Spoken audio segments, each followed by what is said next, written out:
Alrighty, good evening, everybody, and welcome back to SimTraX Broadcasting as we bring you the National Oval Racing Association here at Charlotte Motor Speedway. We are back in the 2004 Cup Series as these guys are getting ready here in Concord, North Carolina to run here at Lowe's. What an excellent race. I got to say, this is one of my favorite tracks out here, and with the amount of drivers we've got out here tonight, we've got a hell of a show out there for you. Let's take a look here at the race here for the Coca Cola 600 here tonight. 300 laps are what these guys are going to be running on this mile-and-a-half track with a 93-degree track temperature. Looking awesome out there. They've actually adjusted the fuel as well. Fuel is going to move up to 100% with 10 sets of tires down in the pits. So as many as they can buy, they're going to be able to throw them on here tonight. It's going to be a right front tire fryer here as these drivers drop down into the turns between 1 and 2 and a definite hard turn on the exit of 4. Moving on, this will obviously be a fixed setup league where a couple of things have been tossed around about allowing minor adjustments out there. Spring purchase, tire pressures, and things like that, which I guarantee you would add a huge difference to the racing that we're going to see out here, and a lot of things are going to be put into place. Obviously, no fast repairs. I'll be your lead producer tonight. Stella joining alongside me tonight, getting ready here right before we get ready to start at the starting grid here tonight. Go ahead and give me a little bit what you think we're going to see here tonight and what everybody's saying down there on pit road. Well, what they're saying down on pit road is this is a long race. They are almost making bets on if there's going to be a strategic caution for tonight, just for a little bit of relief.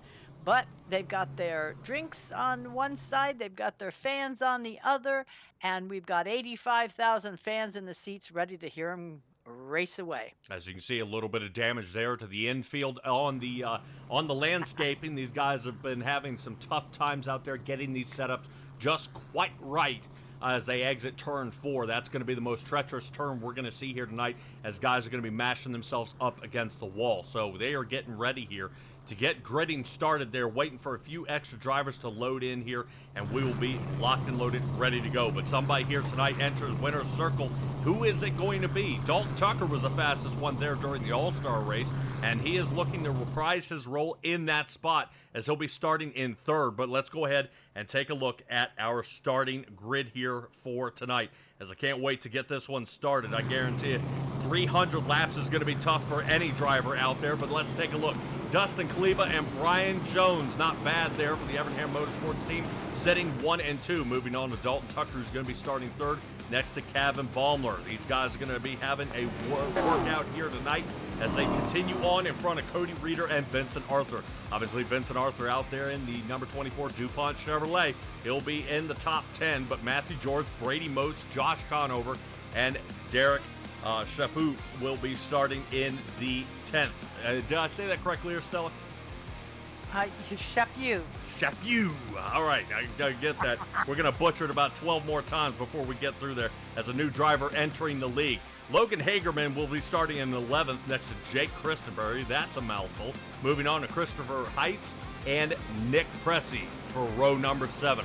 Moving on to Jacob Gladelick and Nick Geilis. These are two drivers and two admins starting side by side. Cody Smith starts 17th, and Joey Stats is in our 18th position. Kyle Rochelle returning back here to the NORA League in the 39 machine, sitting 19th, and Ronnie Norman will be 20th.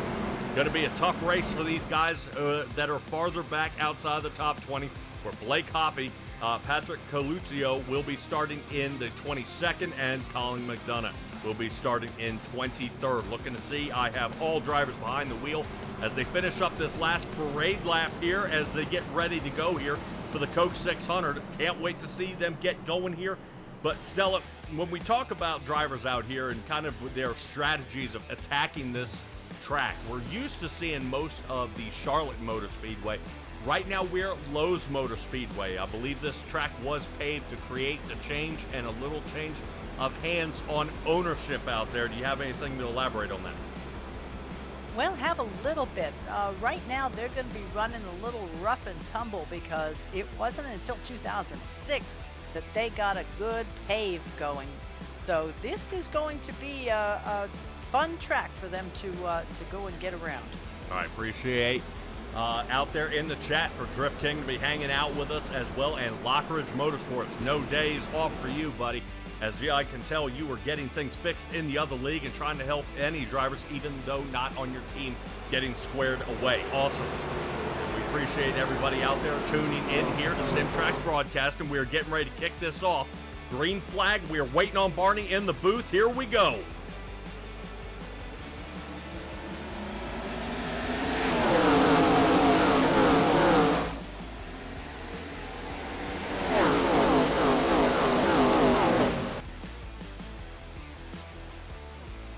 Drivers coming around turn 1 and 2. Here they come, peeling off the edge of the turn.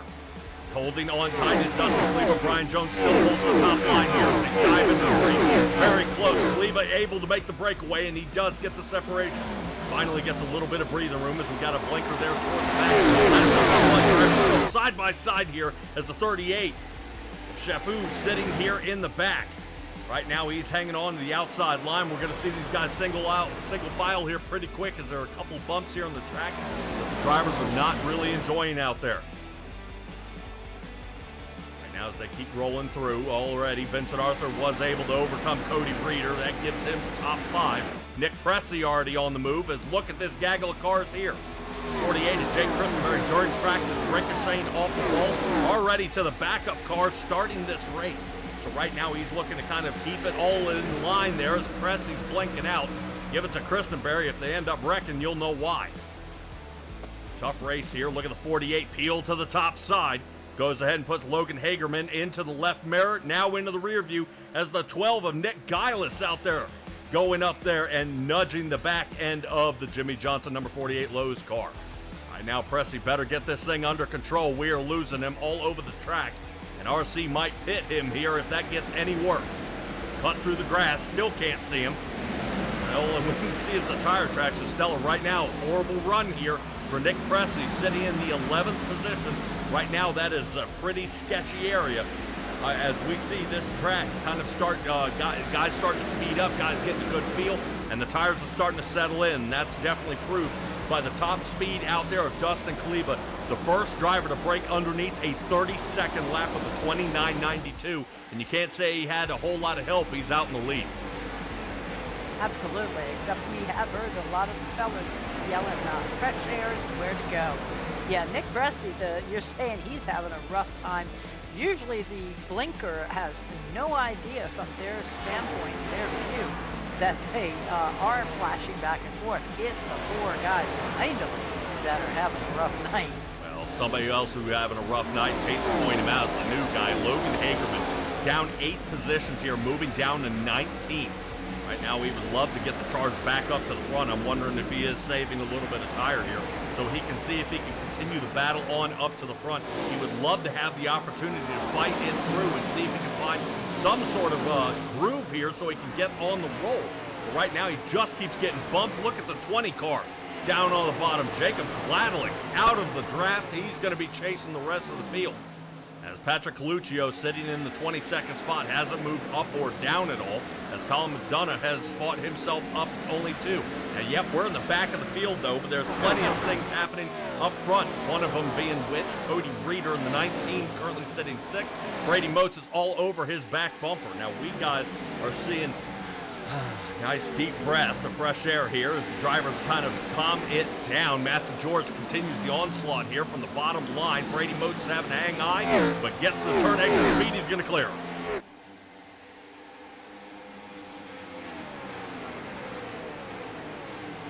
Yeah, looking real quick out at the chat, they've got, speaking of background, you've got some music still playing. Yeah, we're good to go. Got that thing fixed here, squared away. Everything's smoothing out. Everything's going here as we watch the drivers head over top of us in the groundhog cam. Moving on, Dustin Kleba still leading this race. Brian Jones keeping it close. As we check back in on our leaders, look who's up front. Kleba out in front by half a second. Brian Jones sitting right back, and the Haviland machine, winner of the All-Star race, sitting in 3rd. Now, Stella, if I'm not mistaken, winner takes all. Dalton Tucker was the one to win the whole shebang and the whole purse. And man, I guarantee you, he's feeling pretty confident here on tonight's run that that opportunity may be taken. No adjustments were made. He actually ran in the fixed setup with some slight adjustments, and he didn't change a single thing. So right now, this is perfect for him because he's happy he didn't change a single thing with it being a fixed setup. So this car is driving just the way he likes. Yeah, the old adage, if it ain't broke, don't fix it. I think he's going with dancing with the one that burned. All right, still dancing around here in the back is going to be Nick Pressey. Right now, he's still blanking out as the 48 machine falls off of Jake Christenberry. Having in some little bit of trouble here. Looks like Logan Hagerman down in the pits. I don't know if something's wrong with his car out here. Down in the pits, so we will keep an eye out there for Logan Hagerman and see if he's in the, if he ends up having to come to the infield car care center. Not quite sure what's going on with Hagerman.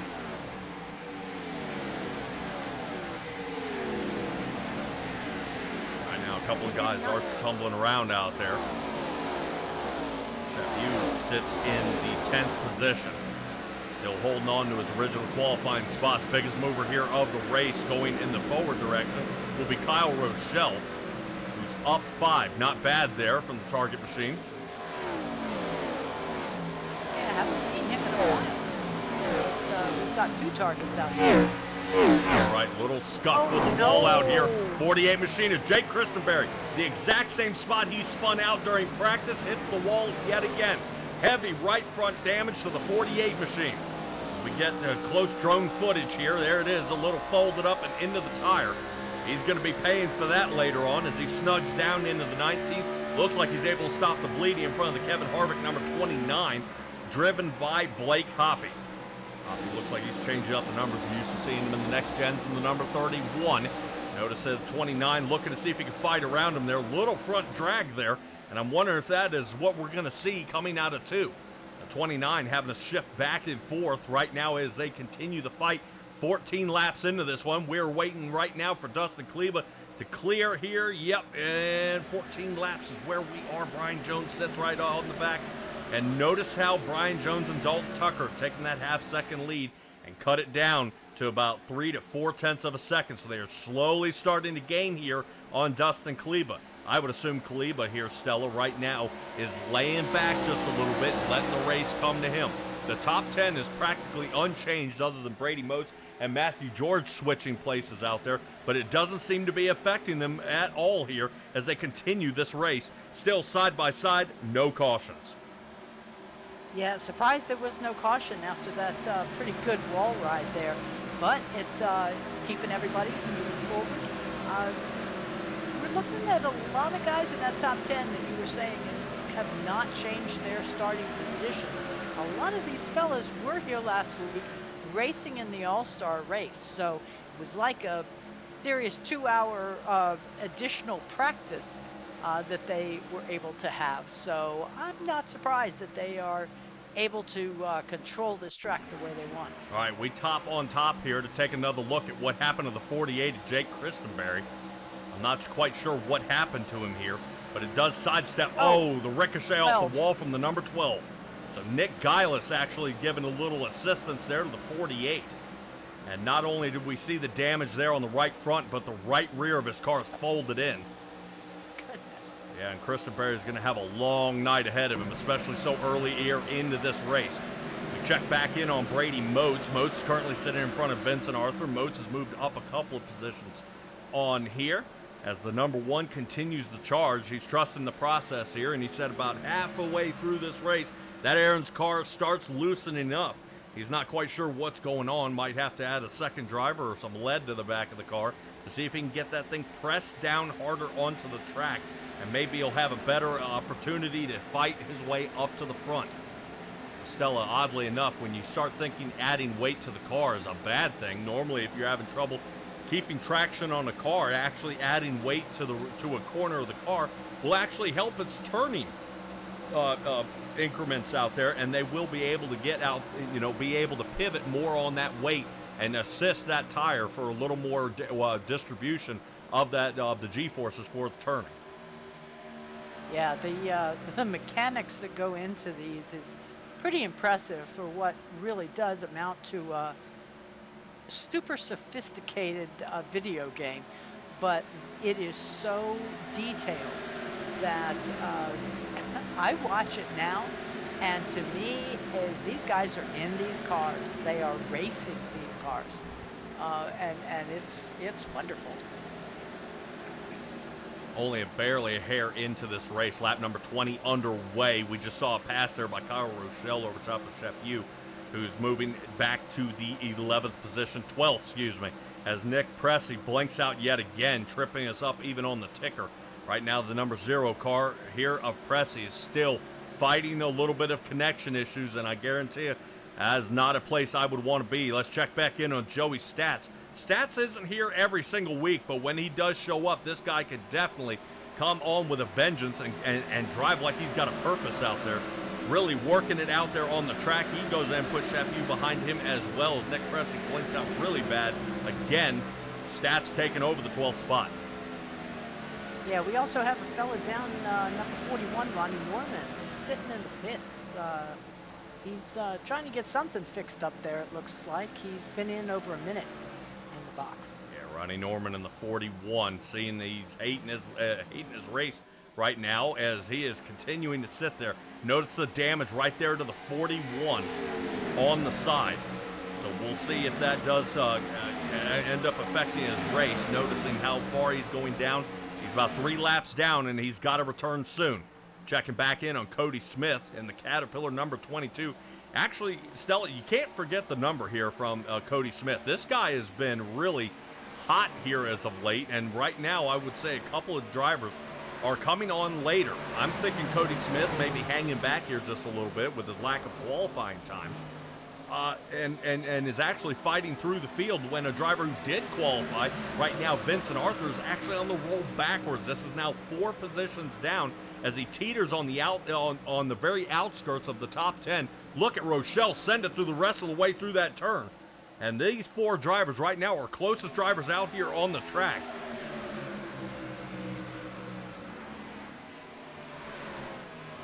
Boy, and Nick Pressey being right in the front of them. That I didn't even realize he was there for a moment, taking a bit of bandwidth away. Yeah, seeing Vincent Arthur down 4 from what is usually a pretty much spectacular series of.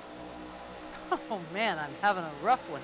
That's all right. I'll take over here for just a second. Right now, this is an overview here of Brian Jones overtaking the lead from Dustin Kleba. Back on lap number 19, Dalton Tucker passes him not but a couple of laps later. So that is now our new leader of Brian Jones. Not bad driving by him. Now he's going to lead out in front. Dalton Tucker sits second. Dustin Kleba third. Kevin Baumler is fourth, and reaching a little bit farther back, about a second and a half off Baumler's rear bumper, is going to be Cody Reeder rounding out our top 5. Tough run here for Vincent Arthur as he continues this fall back here, snugging in behind Nick Pressey. I'm hoping, Stella, maybe you can go down into the pits and tell Pressey he is all over the place. No one can find him. Josh Conover, unscheduled pit stop, coming on down, lap number 26. He's going to be coming down for 4 tires and fuel and getting back out there. Pressey still finding where he is out there on the track has got to be extremely critical, as we cannot find him anywhere out there on the track. There he is again. Right now, I guarantee you, right now, a driver like Vincent Arthur would love to find him out there. I know we harp on connection problems a lot, but right now they are panicking. Notice Vincent Arthur diving to the inside to put Pressey behind him here, and Pressey not giving up. There he is. Still gone. There he is again. Good Lord. I don't know about you guys, but when you get to a track like Lowe's Motor Speedway, there is hardly any room for error. And you see Pressey ricochet off the wall between 1 and 2, and something tells me Pressey's trying to fix his connection while driving. Now, you want to talk about impressive. You get drivers out here during NASCAR that these guys race. They've got their hands on the wheel. They're looking at the gauges. Now he's reaching over, grabbing hold of a mouse, trying to make an adjustment out there. So very, very difficult out there for Nick Pressey. Hopefully he's able to square it up. It is looking slightly better at the moment. Stella, I think, is down there in pits talking to the crew chief, seeing if they can figure out what they can do about getting the 0 car steadied out. But moving on up, Joey Stats has gained 10 on the night. He's holding 8th. Cody Smith now grabbing a hold of it. Yeah, he's past Vincent Arthur here for just a moment. Still holding on by a fender, though, is Vincent Arthur. But Smith continuing the charge here. Look right off the side. Here comes the 24. Whoa! Nice little close nudge there. There's a nudge there by Kyle Rochelle. And we are getting right now front row view at the battle currently between 9th through 11th. Right now, these guys are super busy out there. Looks like Nick Pressey did not get it fixed as you see him continuously blinking out back. Lap number 29, halfway complete, as this one's being led now by Brian Jones. Remember, I said a couple of things are tangling up here as Dalton Tucker, I believe, is trying to get past Dustin Kleba, who Kleba is now coming back alive, going back after him. The pass was made between these two on back on lap number 21. Dalton Tucker holding on as Dalton Tucker is falling to Dustin Kleba as Kleba's got the inside line. Yeah, looking good. Nick Pressey, I went back, gave him a little talk and let him know he was having some trouble out there, like I said before. They don't see it from inside their car. He says everybody's telling him he is, but he can't tell himself. And I just confirmed to him that it was a problem, and if he did end up with asking an EO, asking him to move to the back, don't be surprised. All right, well, they'll keep an eye out there on Nick Pressey. Pressey falling down to the 12th position. I believe he is still in the process of trying to get that thing fixed. Right now, as we move here to the 38 of Chapu. Right now, Chapu out there working on it in the M&M's machine. Notice how he gets out of shape. Conover with the fresh tires, around he goes. Not bad here by Conover. 4 tires and fuel back on lap 25. As look at the speed he's able to do. Notice the fall off by the rest of our drivers. Currently running a 30.14 here for Josh Conover as he's now passing Vincent Arthur. Our drivers out there on the track, I believe our fastest one who is yet to pit, running a 31.87. That's why Dustin Cleveland is currently sitting in second. So continuing the charge is Josh Conover. He's looking to get a lap back. Unfortunately, it's having to be the hard way as he's passing the 10th position driver, Kyle Rochelle. That'll be 9th. He's moving on through.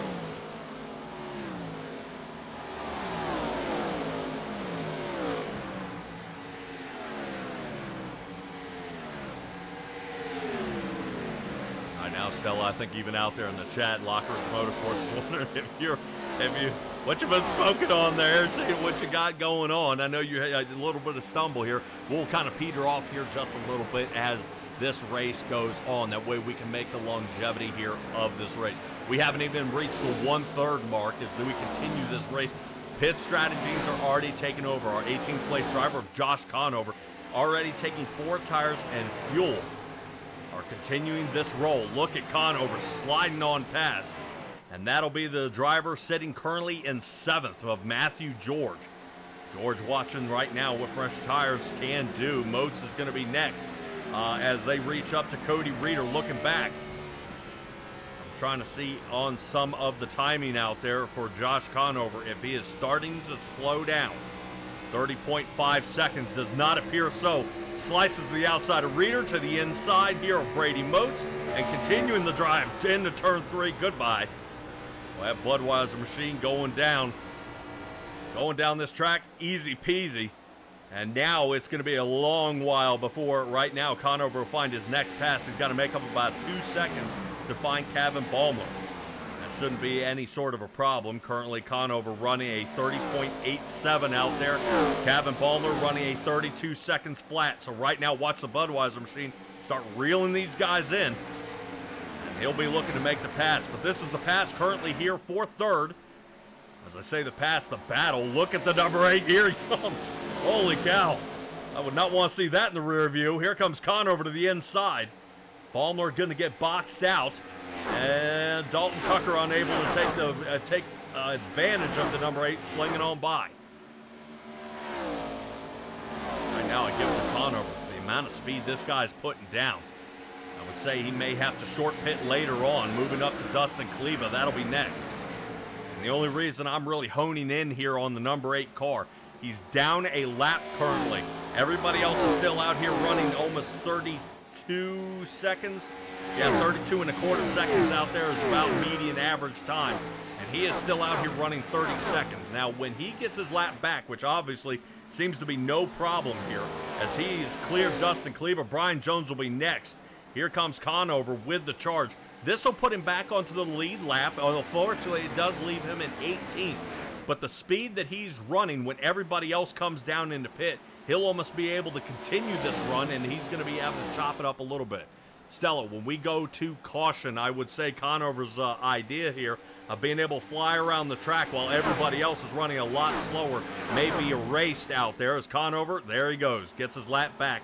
So back onto the lead lap goes Josh Conover, and Nick Giles trying to conjure up some of that energy and see if he can run him down as well. He came in and pit on lap number 28, and let's find out where Giles is. Right now, the number 12, trying to see where he is out there on the track.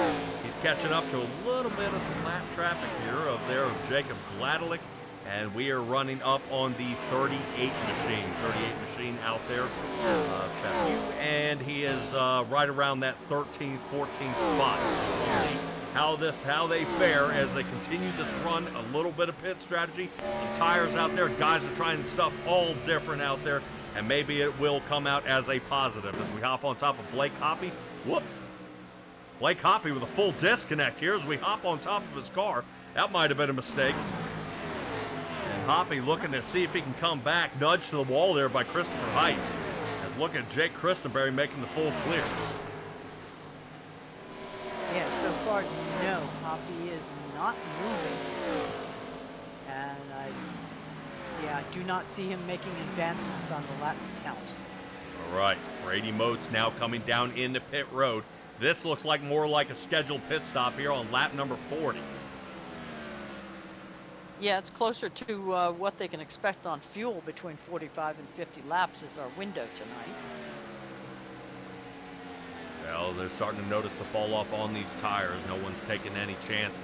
Pressey, with the amount of drivers that are pitting, he still holds on to E11. Right now, I'm wondering right now, scratching our heads out there, whether or not who is going to end up pitting.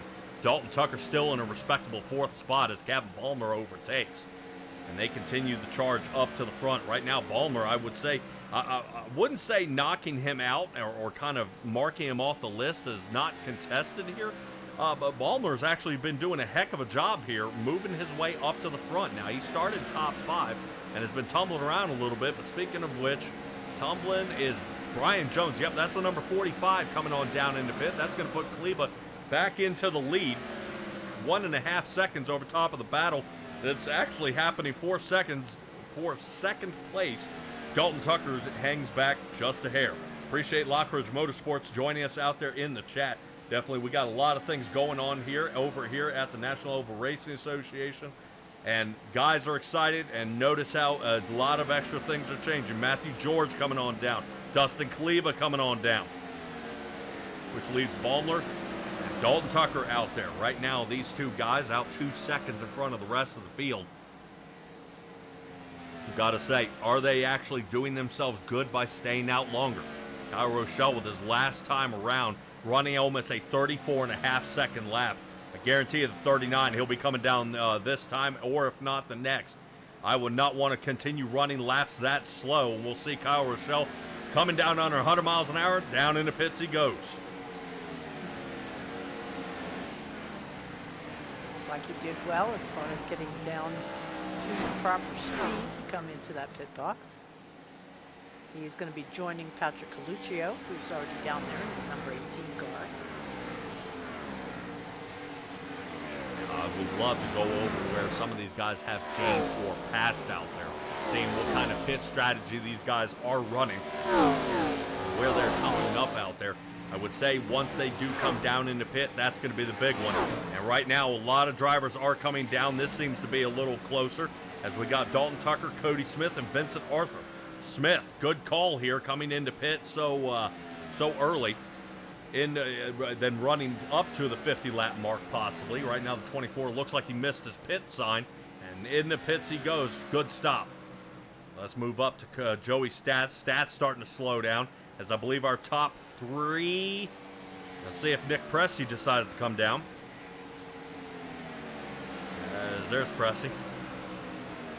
Nope, Oh, there he is. I figure if I stuttered, it would look like we're all losing connection. Here we go. Oh. That's pretty funny. All right, Josh Conover. Remember, he came down in the pit. Now, he pit back on lap number 25, and it's going to pay dividends now. This puts him in the second. Conover being in second. Right now, he's running a 31.5, and everybody else is going to be running about that 30-second mark again, so 1.5 seconds of what everybody's going to be shaving off to catch the Budweiser machine. Currently, we do see some smoke out there on the track. I believe Christopher Heights sliding down, trying to come down into pit road as the Miller Lite machine gets going yet again. Two drivers taking it back to the garage. Blake Hoppy with a full disconnect on the 29 machine, so the Kevin Harvick machine may not return here tonight. And Ronnie Norman out there in the 41. Moving on through, Logan Hagerman looks like he was able to get whatever it was under control on his pit back on lap number 9. Spent over 2 minutes down there in the box, got whatever it was squared away, and he's back out onto the track. Now, driver I want to circle here is currently Colin McDonough. He came down. Right now he is way off pace, though, sitting there in the Stuart Haas machine of the number 60. I'm not mistaken here, Stella. I'm not 100% sure we got the correct paint scheme out there on the number 60, but you should be going ahead and fixing that. All right, Locker Rooms Motorsports, appreciate you joining us here, buddy. Definitely keeping it very busy here in the booth, especially with the National Oval Racing Association. These guys are doing an excellent job here tonight. If you're currently watching, guys, don't forget to share this stream. Show everybody where you are and how you're running out here. And see how they can do it. Right now, moving up to Brian Jones. Jones in the 45, pit on lap 42. And he is currently running Josh Conover down. Only about 2 seconds to make up. We hop inside of the 45. Yeah, I do believe Colin McDonough, number 60, is part of the Haas CNC Racing team. So is he is running a Haas paint shop? Yes, I wasn't sure. That may be before Stuart Haas linked up. And that may be my mistake where they lined up. I thought they were allowed to do, their paint jobs if they were sponsored. And that would be Jason. Boy. Conover trying to get out of the way there. Brian Jones wiggles that car right off of turn number 4. Takes that rear quarter panel, gives a little tap up against the wall. Spotter looking pretty intently on that right rear corner of that car as he nudges the wall. Let's see if that is going to cause any problems out here for Josh Conover. I'm starting to see how many guys we can start reeling in. Nick Gillis, who pit on lap 28, did not have as much of a fruitful gain that Josh Conover did. Ryan Newman car and Nick Gillis currently holding 13th. 38 car will be looking to reel him in. He pit back on lap number 41 and is currently running about 1.5 seconds faster per lap. Here we go. Well, there's Sheffield. Currently running in the 14th position. And Stella, we are starting to slow it down a little bit as the track is getting pretty well spread out here. A couple of guys are making some different moves out there. We move back here to Jacob Gladelick in the 20. If I'm not mistaken, yes, that's Joey Stats there on the bottom. Stats now to 12th. It seems to definitely be a hotbed here in this race. What we are noticing, Joey's right now, between that 9th and 12th position, that definitely seems to be a switching back and forth for most of our drivers.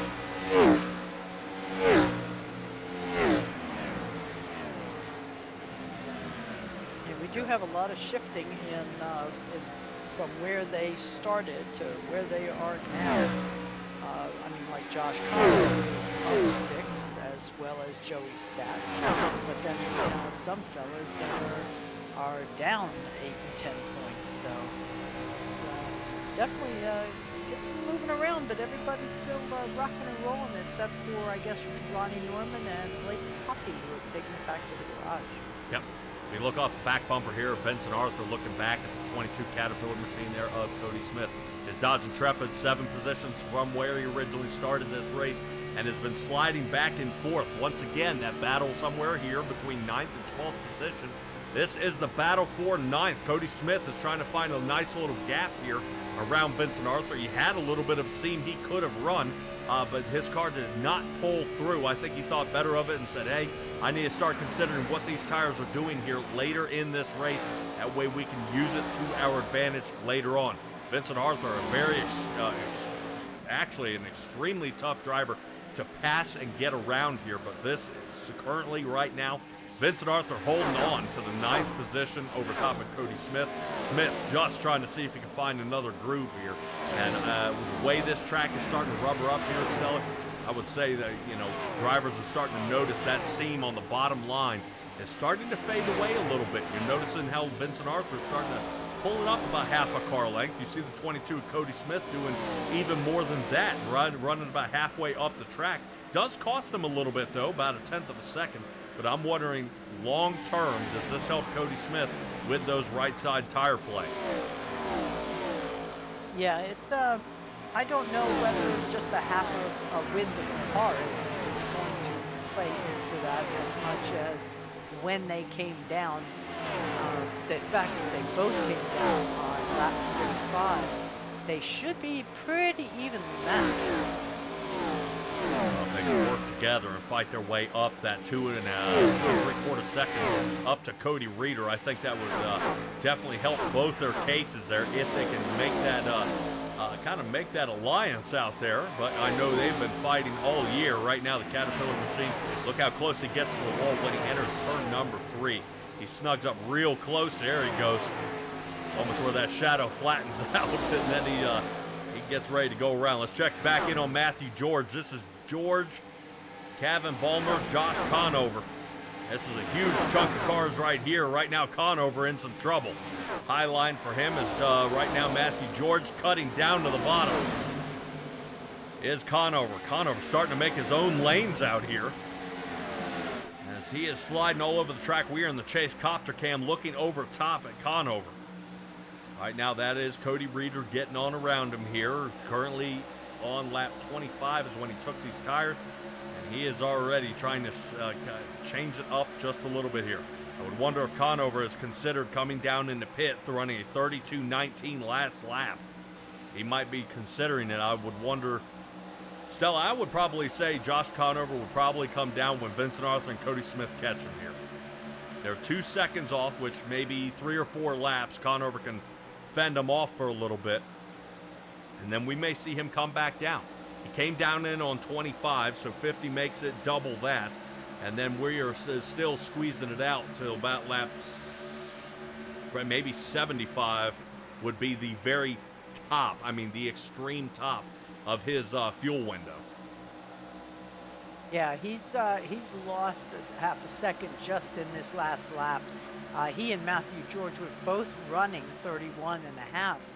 And, I mean, Matthew George came in on 43, a whole lot later than Josh Conover. So he's been using his tires very efficiently.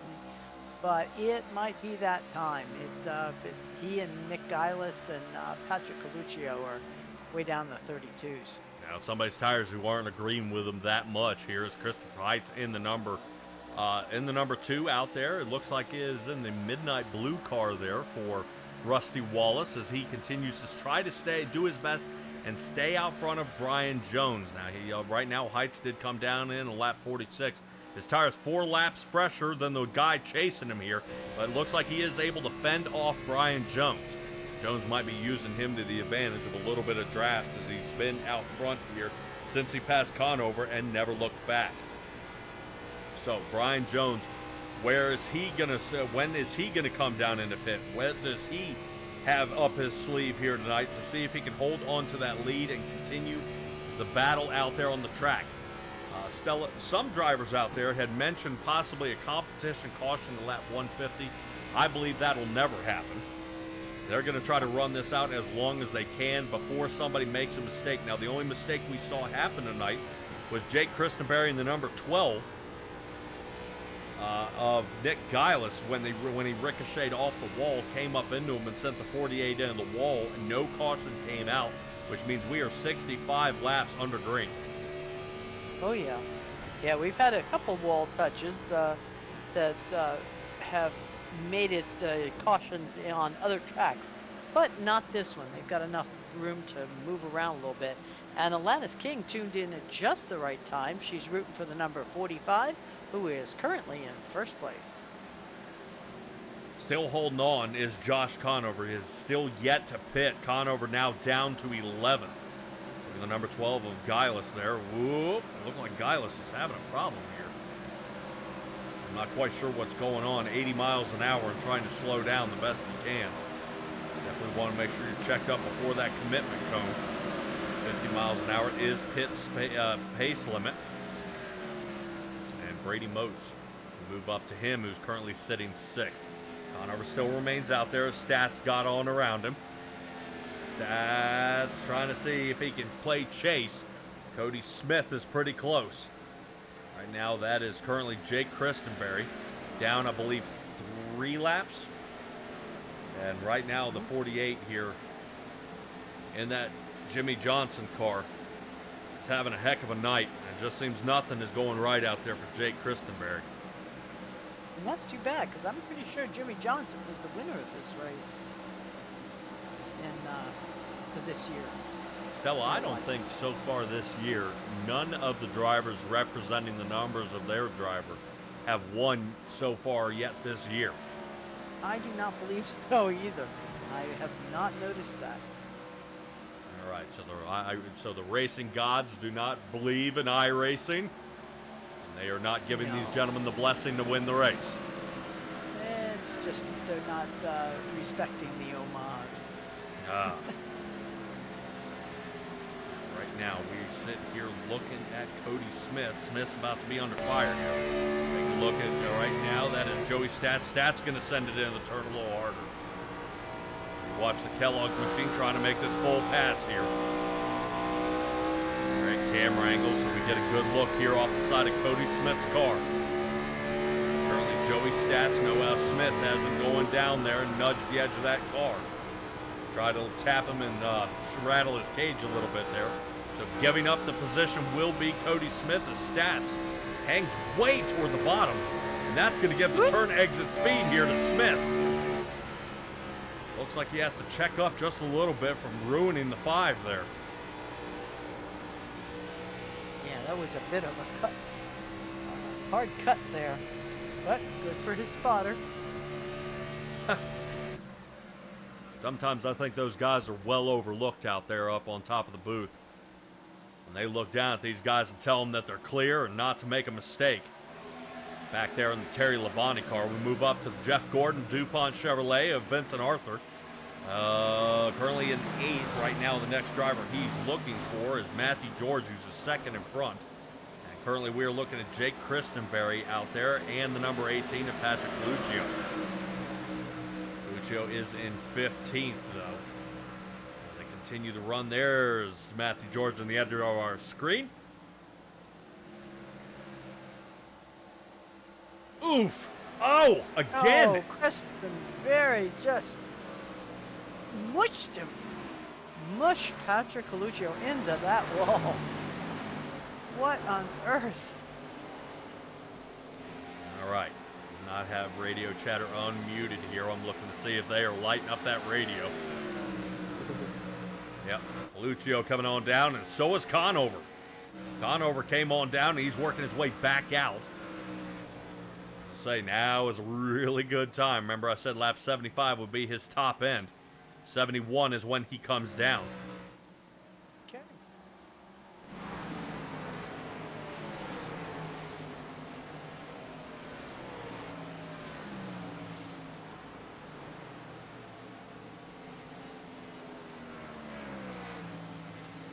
Awesome job here by all our drivers right now. Josh Conover looking to heat up these tires and get to passing again.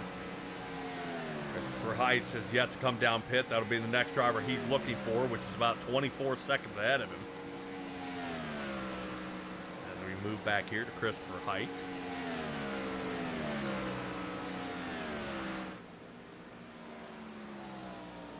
Stella, if I am not mistaken here, taking a look at our times, I believe only our top 12 drivers remain on the lead lap. It does appear that way.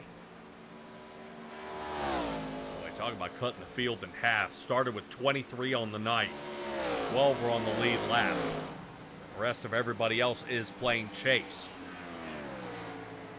Now, is most of this due to off-cycle pitting, or have they really been just that far behind our leaders? I don't want to use the S word slower, you know?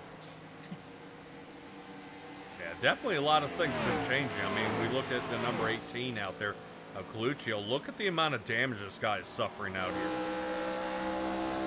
I mean, he's got a folded in right front fender. I believe drone footage shows me he's got a folded in left front fender. And that's from the mush up there with Christenberry. Worst part is this guy just pit. Oh.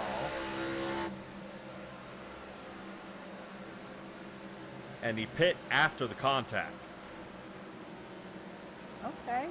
So what I'm saying is Coluccio came down and didn't have enough time to have these guys look at it. They made sure clearance to the tires were good, and they sling him back out there and let him go back to the battle. Yeah, that was only a 17.5-second pit stop, so even if you did 4 tires and fuel at 14, that only gave 2 seconds for the Not a lot. No, not at all. Speaking of a long time in the pit, Nick Kylis has been down there now for almost 6 minutes. Yeah, we'll check and see if everything is all right out there. Oh, wow, this is Jake Christenberry's birthday. Hey. All right, Emily Christenberry, appreciate you chiming in and making sure we know that it is his birthday. Currently, he's running in 19th. I believe about 3 laps down. And I will save you the agony of singing happy birthday. A good man knows his limitations. I don't think you catch me dead on the air doing it. So Conover, coming in with those fresh tires, is already doing his thing. Chopping through the field yet again. Currently he's holding 14th. Remember, he's got a boatload of drivers to pass here. Inside the 88 he goes. Logan Hagerman. Hagerman goes Smith ahead. Coming in is going to make it easy for him to pass Cody. Boy, and how difficult it has to be going around 190 to 200 miles an hour. I think Conover just did 202 last lap. To come in at that and then cutting your speed down to a quarter on a 50-mile-an-hour pit speed, I mean, ugh, that's got to be a groan there. That's very almost difficult. like even if you weren't planning on changing your tires, you need to now. Kyle Rochelle, Brady Moats.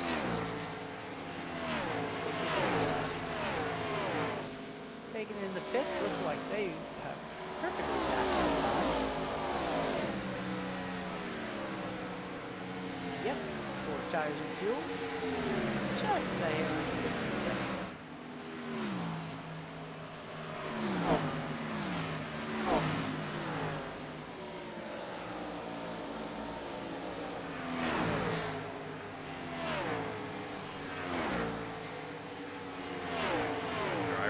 Driver are coming down right now. Our big drivers who yet to come down are our top 10. As I say that, Dalton Tucker commits.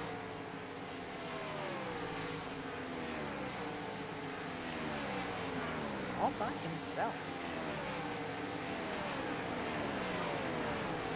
I wonder if he's noticing the benefits of pitting a little bit earlier like Josh Conover. Conover did have a heck of a fall off though, but if this were to go under caution, he would actually end up capitalizing.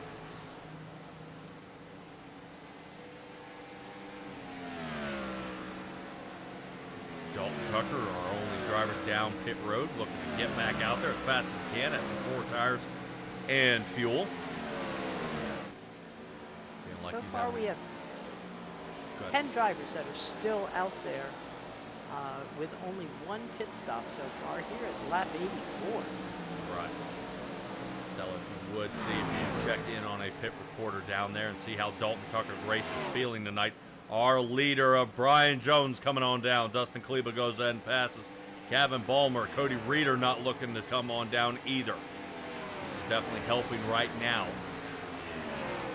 For Josh Conover, who is trying desperately to get that lap back.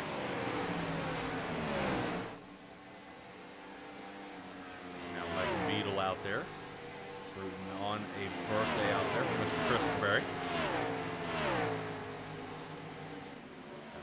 Car 45 of Brian Jones down in the pit. Dustin Kleba coming on down. Ballmer in the AOL machine decides to stay out. I think everybody else is starting to know how much slower these cars are going.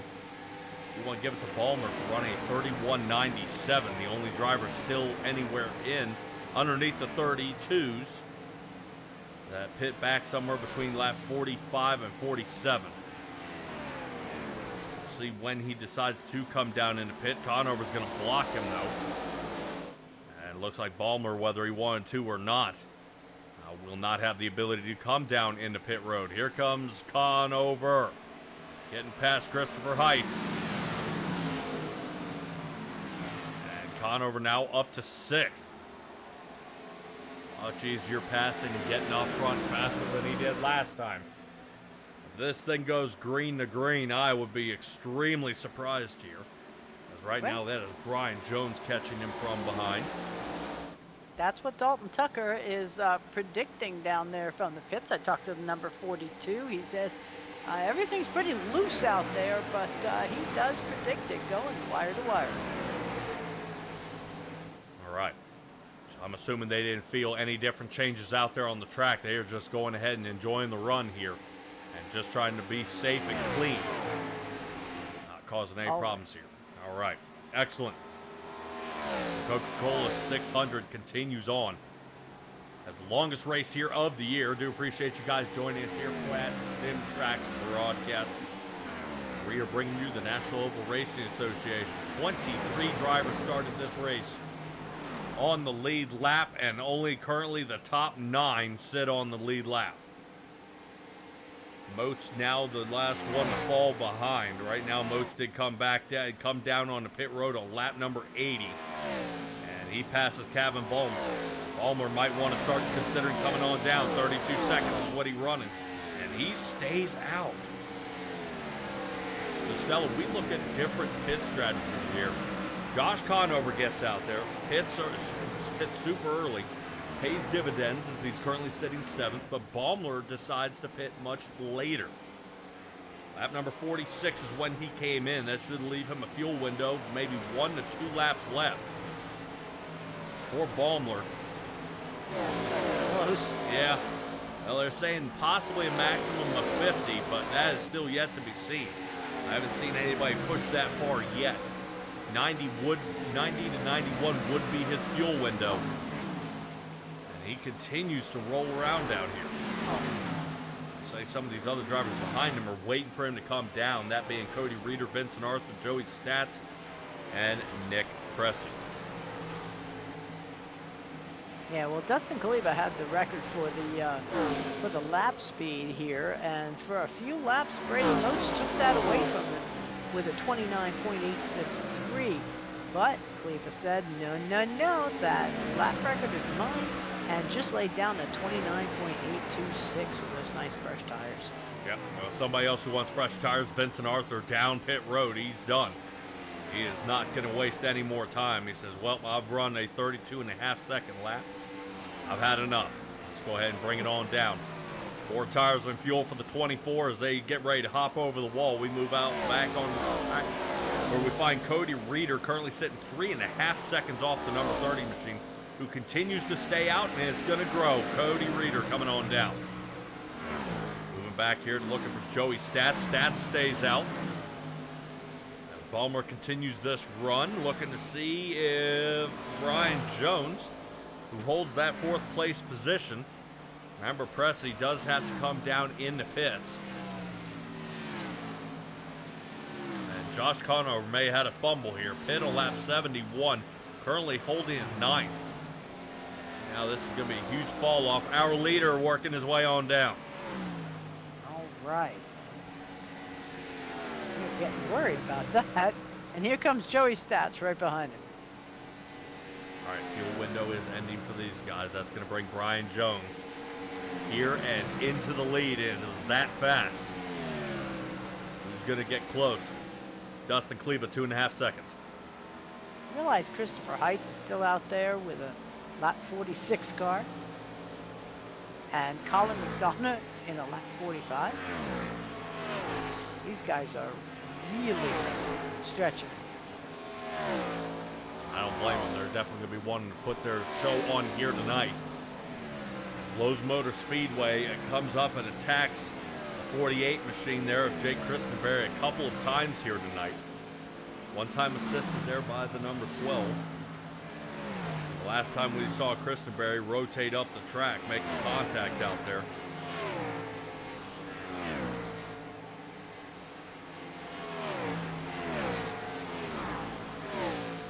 I believe it was Derek Chaput that he ended up hitting.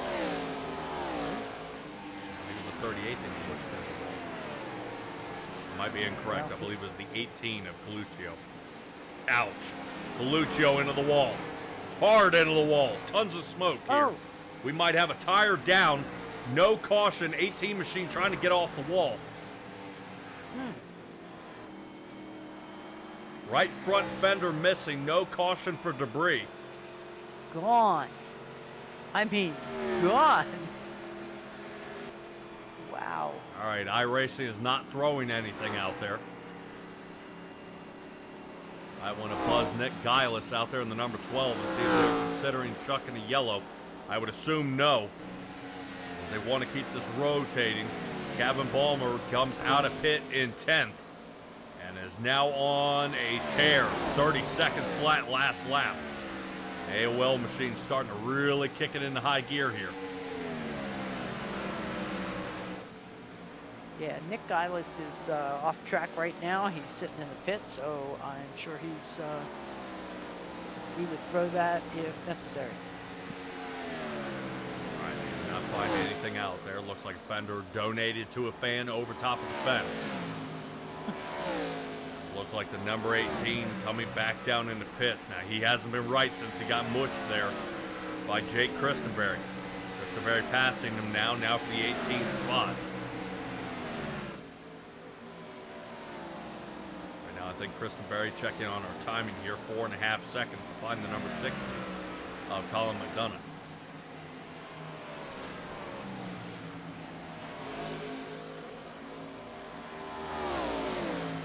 Stella, why don't you talk to us about fast laps? Look at the number 30 out there of Gavin Balmer. He did just come down and throw out a blazing 29.849, but it was a one and done. He's already throwing 30-second laps now. Well, super amount of speed. Nick Pressey is now up to the... Whoa! Okay. Hello. Goodbye. Pressey trying to come into pits. Looks like he got cut off, unable to get down to the bottom.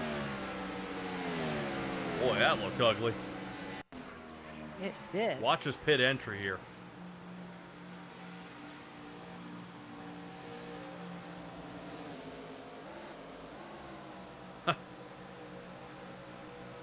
Goodness, just a little too hot. Talk about amazingly, 4 tires and fuel for Pressey, no penalty. Yep. Kind of looked like an illegal pit entry, but maybe he didn't hit a cone, and maybe he was going the right speed. So, nobody says you can't go in backwards or sideways. Yeah, I would just watch that pit lane time. A little interesting, he was able to shave off pit lane time by 6 seconds. 36.57. I'm wondering if the blinking has anything to do with it. Possible. All right, let's rotate up here to Josh Conover. I think Cody Smith was getting pretty close to him, as well as Kevin Ballmer and Matthew George. Battle now moving up to the 6th through 9th position. We are currently taking a look here, and right on the left front fender here on Conover. AOL machine will be slinging by. Ballmer happy to be at this track here tonight. He said he was feeling pretty confident, and his crew chief seemed pretty nonchalant, just kind of, how do you feel about tonight's night? All we got was a shoulder shrug. So Gavin Ballmer seems to be doing his thing out there, going ahead and securing his 6th, and driving away already past Conover with a 1-second gap. Conover, we look back here at Matthew George on the Ditech.com. Number 25, looking to see if he can get his Chevy Monte Carlo around, but hard dive here for the 25. Currently, that is Cody Smith sitting behind him, and moving on through is going to be Matthew George. Yeah, I don't know if he's moving on through yet. There we go. I'm surprised Josh Conover is kind of standoffish here. He just got passed by both Matthew George and Cody Reeder. Dale Jr. car out there of Josh Conover, still keeping this roll going. Still 105 laps without a caution. We've seen contact from at least 3 drivers into the wall here tonight. 2 of them there by Jake Christenberry. 1 of them was assisted. And we saw a hard hit there by Coluccio, who's currently down in pits for the last 4.5 minutes as they try to relocate a right front fender for the number 18 out there in the Bobby Labonte Interstate Batteries car. They have not found it yet by the looks of it.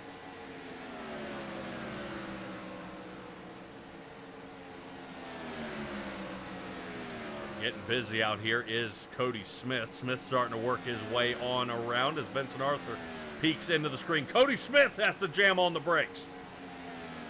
Starts rotating up the track just a hair here. Vincent Arthur taking a look down here on the bottom. Boy, that is some tough racing here. Vincent Arthur going to be able to get a clear here on Cody Smith. Smith goes ahead and lets him on around. And Conover got a mirror full here, and they will now be watching the 24 DuPont Chevrolet get out front here of Josh Conover's rig.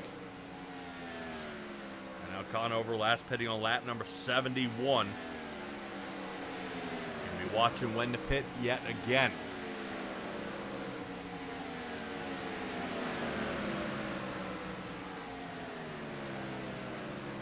Interesting stint of stops. Right now, putting on a clinic right now is Brian Jones.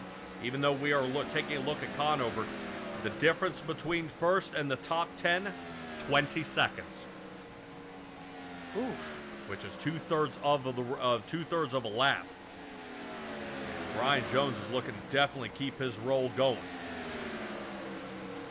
If anything can slow this guy down. Dustin Cleveland's at least close with a 1.6 second deficit.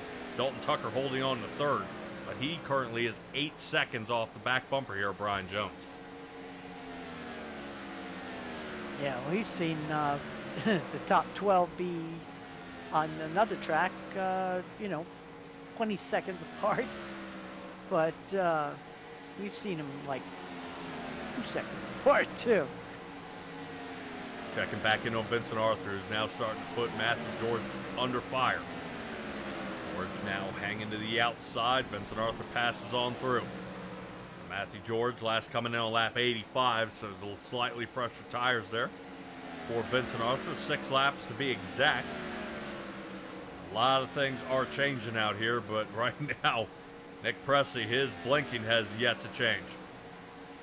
Still, a lot of things happen here at a race like Charlotte as we take a look at kind of different things and aspects here of this track. I'm fairly certain this was the first track to end up riding underneath the lights out here at Charlotte.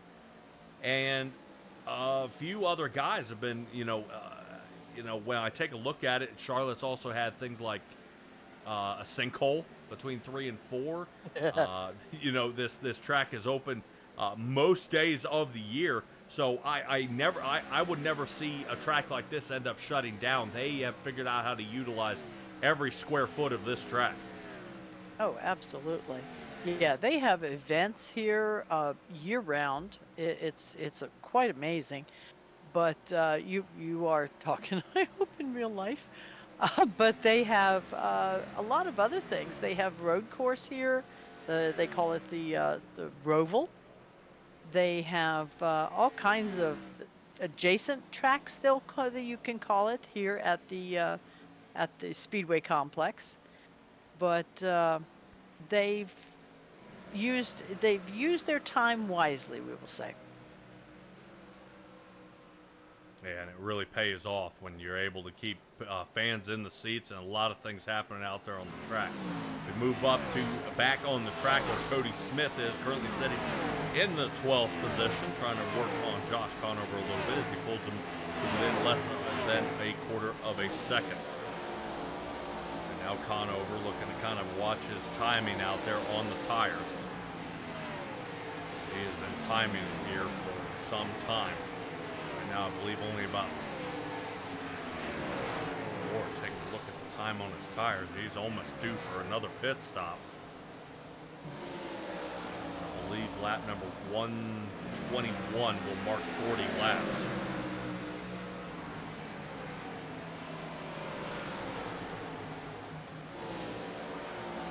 Yeah, this wasn't the first track to get lights, but I think it was the first track of its size. Being a mile and a half to get lights. Which track got lights first? Oh, you're gonna make me Google for brains, aren't you? I guess.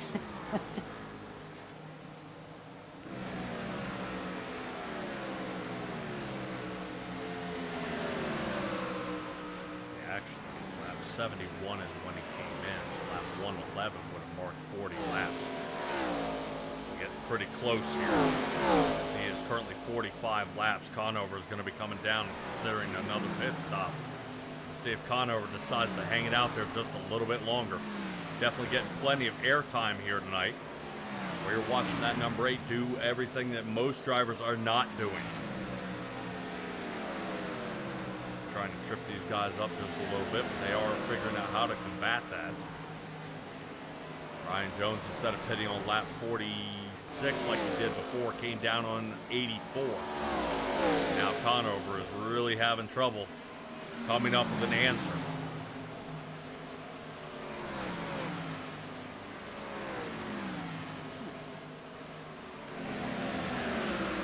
Let's check out here on Brady Moose. This is the battle for 5th. Cody Reeder looking to the inside. And now the past couple of laps, Cody Reeder's been running 2 to 3 tenths faster. And Brady Motes is going to be in the rear view. Nick Cressy currently a lap down, sitting at 13. As you called, Conover Smith in the pits. Yeah, they called the first modern super speedway to host night auto racing. So I think they are hedging their bets out there, that there might have been a smaller venue that had put up lights prior to 1992.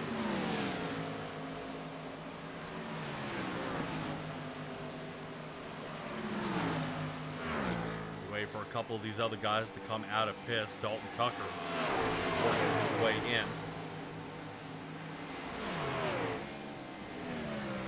Contact with the wall up here. I wonder if that was Kevin Ballmer getting in the wall.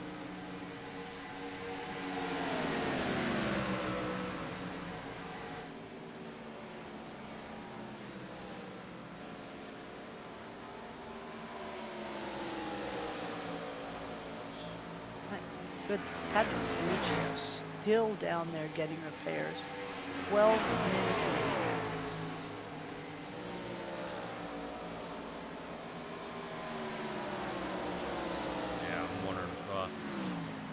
Amount of damage, he's just unable to return.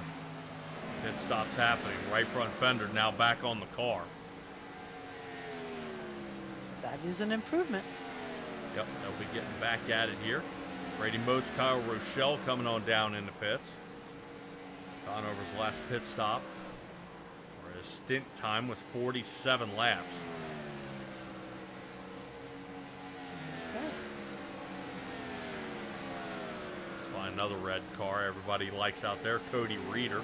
Reeder currently holding in 4th. Brian Jones in the number 1. Dustin Kleba sitting 2. Right now, Evernham Motorsports is really showing their game. What they are capable of. I'm sure this will also be broadcasted over on In the Fence podcast. You can find them tomorrow morning on Spotify. They'll talk a little bit about how this race was, how tired they are, and we'll see if they're slurring it all over there on the podcast. Seeing how difficult this track is, how long this race takes, and how these guys are going to fare even after the fact. Currently, as they continue this race here, appreciate the In the Fence podcast, official podcast here of the NORA Racing League. Currently held out there by Dustin Kleba and Cody Reeder. May have a few guest speakers out there that may be considering coming into the In the Fence podcast. They will be talking about the Coca Cola 600.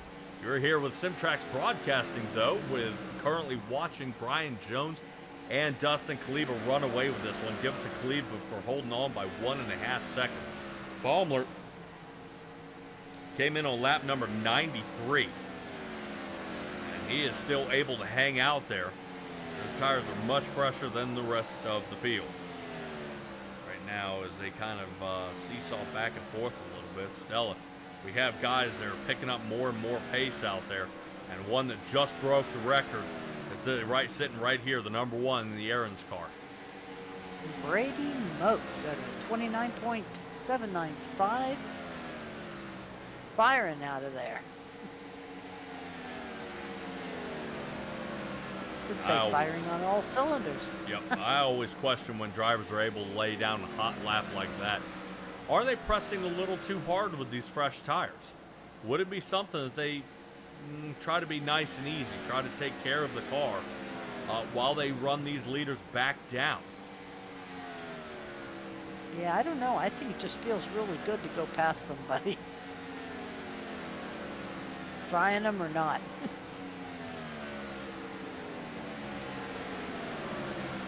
Brian Jones taking it in. Let's see what he gets.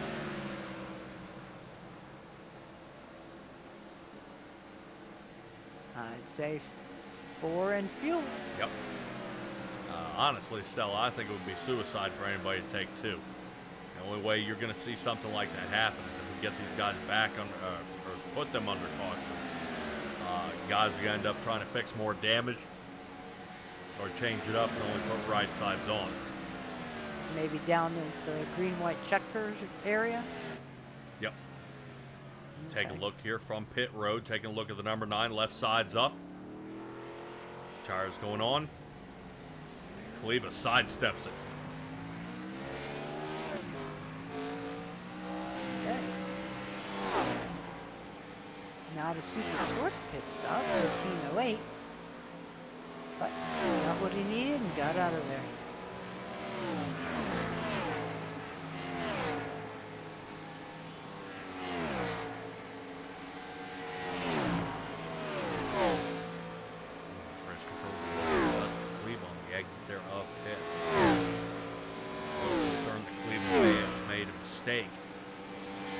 Gone over that line for an illegal entry onto the track. They will be watching here with Cleveland.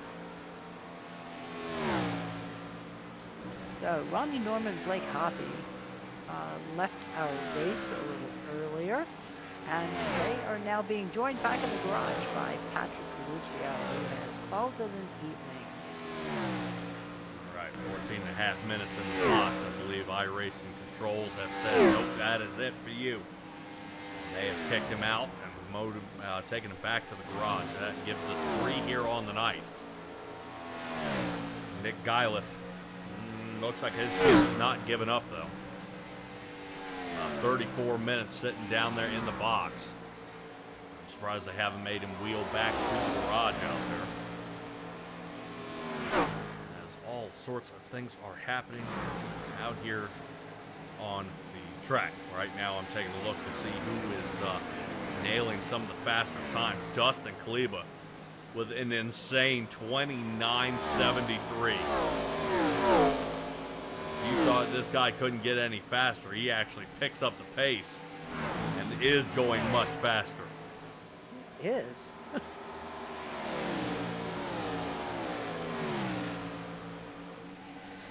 Now, I'm looking at about an 89 degree track. Have we had any change in temperature since the beginning, now that we are slowly coming up on halfway? About a degree. Okay. So if they like the way the car started out, then it's still running the way they wanted to. Yep. Nice. Not enough of a dynamic weather change for them to create any problems. Ooh. Ouch. Kleba, a little ricochet off the 88.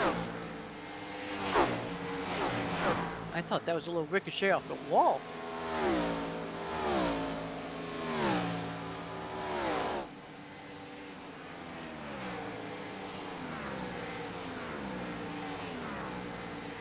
Stella, it's hard to see which vehicle out here does not have right front damage. The 88's got some problems, the 38, except you.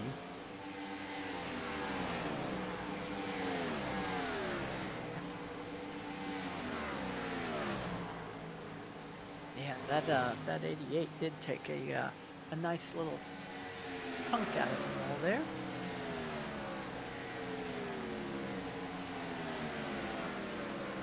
So Matthew George, oh, Joey Stats, is he coming in because he just went off track? No, not currently. Okay. Just getting creative in his driving line. Yeah, stats. I mean, I think what some staggering numbers are. Joey's stats is Up 14? not only up 14, but down by 11.5 seconds off the lead. I mean, what a mix-up this is here at this track. Yeah, I would have expected to see a lot more competitive racing, side by side, close packs with, 23 drivers. That's a decent field for a mile and a half.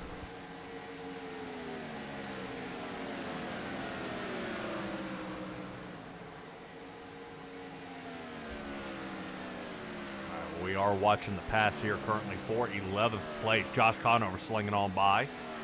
Nick Pressey. Yeah, I believe Continuing to go wide berth. Yeah, I'm fairly certain that Matthew George just passed Christopher Height. This is back here for the 13th spot. These are some of the closest drivers we see out here. Moving around a little bit. Joey Stats is actually starting to reel in Vincent Arthur there for most of that last lap. But Vincent Arthur's also made it up to podium position here, sitting in third. But he's yet to pit since lap 91. All four of our drivers all of our drivers in the top four, I should say, are all in the 90s. Yep. So we should be seeing them come down soon. There goes Vincent Arthur. Brian Jones continuing the roll. Stats does not, though.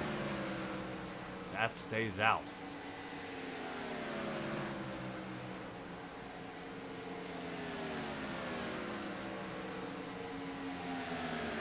Now in a wild and crazy pit here. Right now, we are looking at 139 is underway. So currently, Kevin Ballmer has been out there for 46 laps. Reeder been out there for 47. A lot of strategies got to take place. Christopher Heights and Colin McDonough, they came in on lap 93, but they're already lapped down. Yeah, well, how much of this, I mean, really is strategy, and how much of it is just nerve? A lot of it can be undone with a caution. True. So if they can keep this thing wire to wire, everything good and working in its favor, then everything should be hunky-dory and everything working well. Big All right. ifs. Yep. Coming up on the halfway point here of this race is Kevin Balmer coming on down into pit road. That means Brian Jones going to overtake the lead, and sitting right behind him by 0.7 of a second is going to be Dustin Kleba, who's back there in the background. You see him close, trying to get up there. Nope, Nick Pressey, come on. Yep, getting nervous. The zero car's been blinking all race here. Dustin Kleba trying to hold to within 3/4 of a second of Brian Jones, his own teammate here. Stella, I believe Brian Jones has already got himself a win here this season. I am sure. I will look real quick on the stats. Brian Jones has 1 win and 4 podium finishes.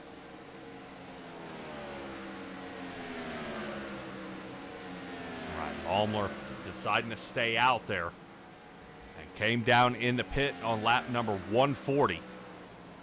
And now is his time to turn up the pace.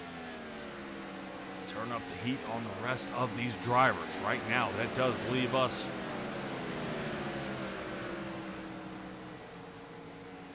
good Lord, Stella, how many people do we even have on the lead lap here?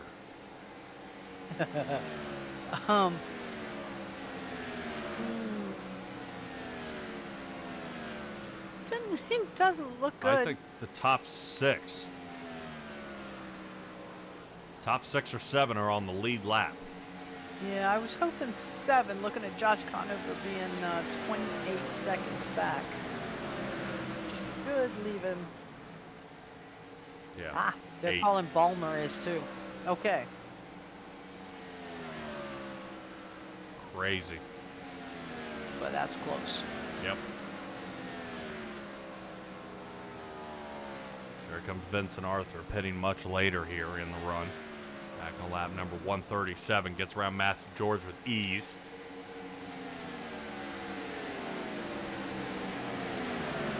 Up on Cody Reader here in a sec. Yeah. Jones and Kleba just hanging on to this one. Alrighty, as we come up on the halfway point of this race, we're going to turn it into a little bit of a crank it up session here.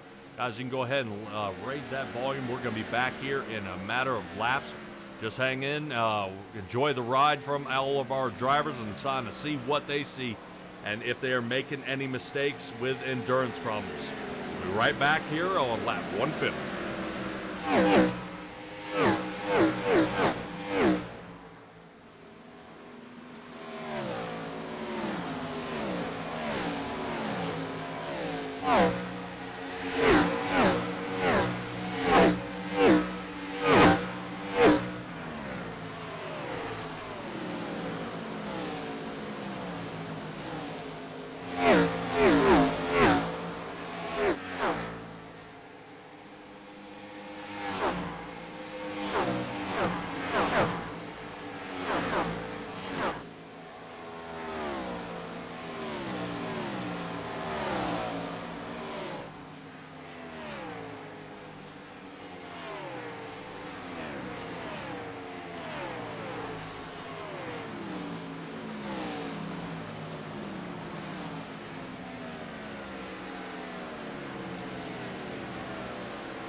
back, everybody. Go ahead and crank it on down. I don't want to get too loud as we come back here live with the Coca Cola 600. Lap number 150 is complete as we break past our halfway point here of this race. Drivers getting worn down. I'm sure you guys are too, as this is the longest race here of the season. They are pushing each and every lap to keep going here. But give it to these guys and hats off to them that right now they are currently running for the last hour and a half behind the wheel without any problems. No cautions here as of yet. Some people are thinking there may be out there and there won't be any problems. Others are saying, yep, there's going to be a problem. As right now you can see a little tuft of smoke out there across the start-finish line, and it doesn't seem to be anybody any worse for the wear up toward the front. So as they keep mashing each other up and moving around out there on the track, a few guys have changed up their strategy. Nick Cressy heading on down into pit road. Looks like it's finally time for him to achieve his third pit stop here of the night. Number 152 underway, 153 when Brian Jones gets to the line as we are currently on top of his car. Looking at Josh Conover's in 12th, desperately trying to stay on the lead lap. As Conover, expecting a caution, won't get one here tonight. As the lap 117 is the last time the number 8 Budweiser machine came on down. And what can Bud do for you? Well, we can get you definitely thinking about a lot of wrong decisions. And swearing up and down, Josh Conover says, I've made the right decision tonight by offset pitting lap number 25. I would say it might want to go back to the drawing board, and he may want to try it again if they come back down and decide to pit back on lap 35. If he would consider racing out just a little bit longer, another 10 laps. And I think he may have figured something out there, but he has been doing nothing but battling that race car, trying to remain competitive after the choice they made earlier in the race. So definitely a top dog start here for Brian Jones, who did not get the pole here tonight. Dustin Kleba was actually able to beat him out for the pole. Brian Jones started second, and it has been all Jones-Kleba here tonight.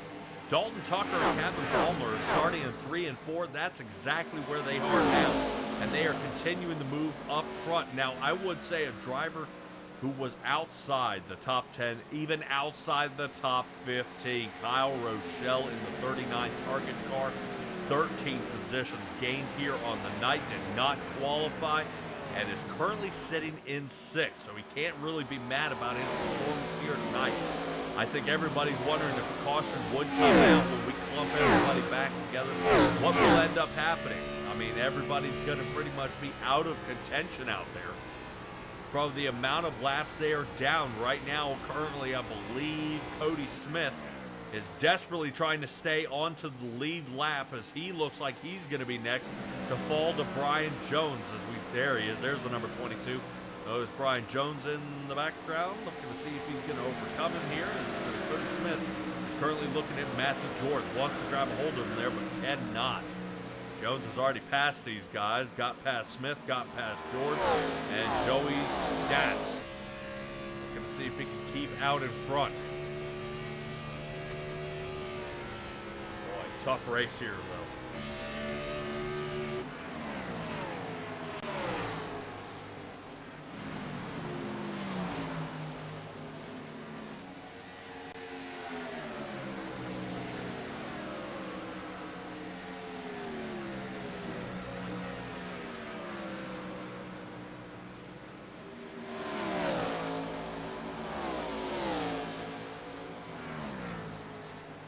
I think Matthew George is due a win here pretty soon, or at least the top of the podium position. Right now, it's almost guaranteed that you'll see the number 25 in the top 10 for a top 10 finish, but just can't seem to get any extra to see if he can get a leg up on these guys. I wonder if maybe a road course would help him get toward the front and might have an opportunity. But as we run into many, many different obstacles here with the National Motor Racing Association, I would say you've got to be pretty consistent no matter what, and that's exactly what Matthew George is doing. Just week in and week out, just being very consistent. The hard part is here, Stella, is when we start with over 20 drivers not getting collected in one of these cautions and for silly mistakes. Right now you see race ruined out there by the number 18 of Patrick Lucio, who actually came in first time here tonight, kind of gets taken out. He started in 22nd, finishes 20th tonight. Just an absolute heartbreaker, and I believe Jake Christenberry out there in the number 48. He is the next driver who is taking it back to the garage. Jake Christenberry, if you are still tuned in or you check back in on this, happy birthday, buddy, and hopefully we'll see you at the next race, as this one did not treat you very well, and we understand, man. There's a lot of things are happening out here, and the 48 machine decides to go ahead and check on out. Right now, continuing down pit road is going to be Cody Smith and Logan Hagerman. Hagerman, oddly enough, coming down pit road as well in the Dale Jarrett number 88 car, and that Ford Taurus right now, right side's up, left side's up. They've got them thrown over the wall. They'll be checking in on them as they try to get him back out on the racetrack, out of pit road as soon as possible.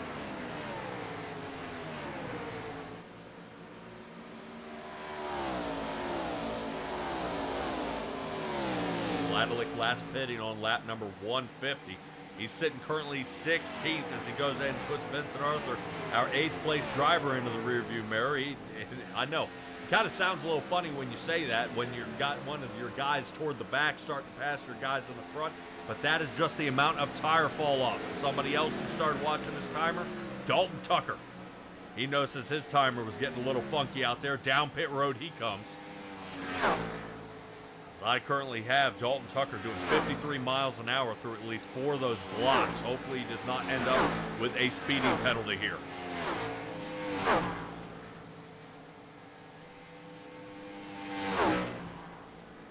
You're talking about the pit stalls?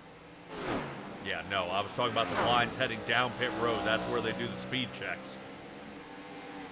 Oh,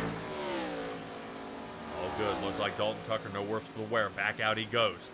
11th place is where he's going to be sitting. Cody Smith will be looking to catch him there, but Dalton Tucker, nah. Dalton Tucker just getting up to speed here.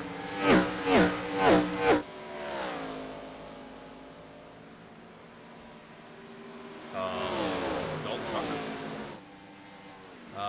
No, Dalton Tucker will be coming back in at 11th. And he's currently passing our 4th place driver.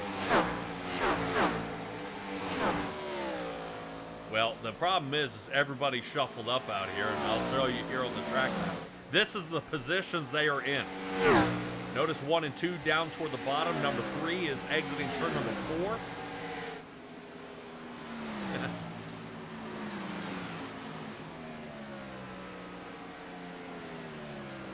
Yep.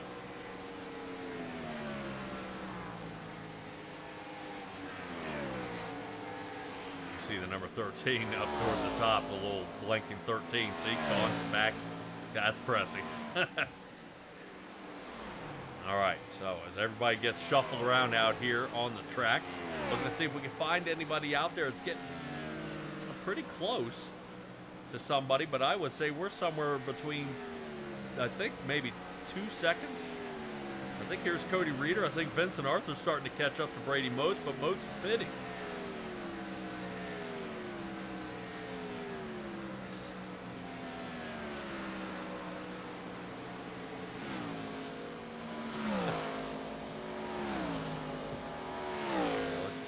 On Cody Smith. There it is.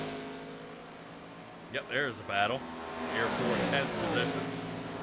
Let's see how the 39 is able to fare.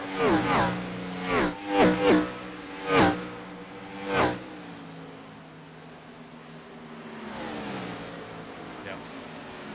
Now Connor coming in down to number 163. He says it is now time, so Conover trying to get back up. I hate to see him starting at 12. The amount of spread on the rest of this field. Conover need to come up with almost 2 laps. He is currently a minute and 12 seconds off pace. Yep.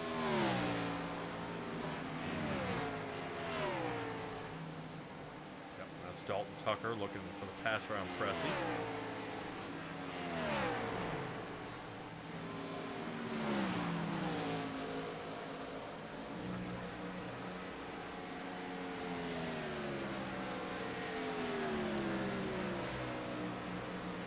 Yes. Normally it's caution, we clump these guys back up. I would say even with a caution, it's not going to matter. For the amount of drivers that are laps down here from Dalton Tucker all the way back. That it's not like half the field's going to get a waiver out.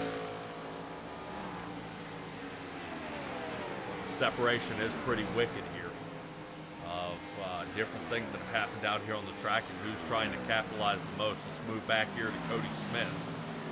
Smith looks like he started reeling in Kyle Rochelle. Rochelle not interested in giving up as he came down on lap 163. Oh.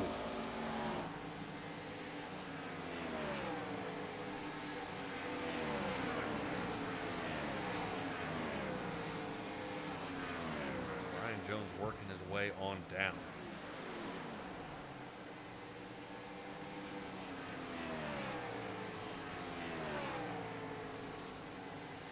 Calculations are correct. He did a little bit less this time, 45 laps on fuel and his tire. So back out he's going to go. Dustin Kleba going to do much of the same. Only 9 seconds in front of Kevin Palmer. Palmer is going to re-obtain the lead. A lot of time to spare. Only 6 1/4 off of Cody Reeder.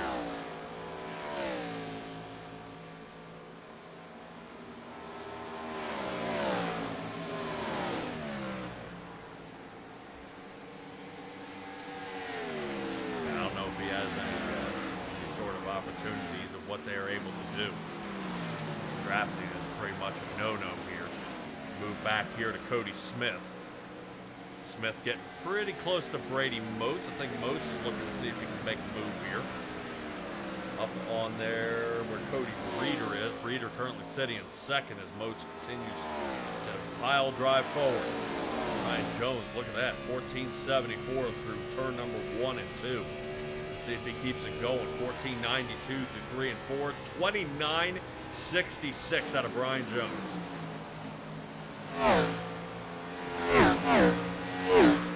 Now that's about 4 tenths faster than his original qualifying time. Yeah, he's up over 200 miles an hour. Yeah, 203.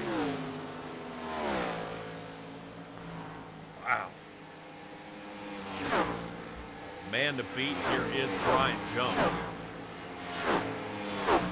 Dustin Kleba currently sitting in that 8th position, trying to reel him in, though. 29.76 by Dustin Kleba. Yeah, these two are in lockstep here tonight, Jones and Kleba. Right now, if Kleba could just figure out how to shut the door on the 4.5 second deficit he suffered this time around. Yeah, in Richmond, they were in lockstep too. Brian Jones in the first, Dustin Kleba in second. Yeah, Kleba this time 4 tenths slower getting out of the box.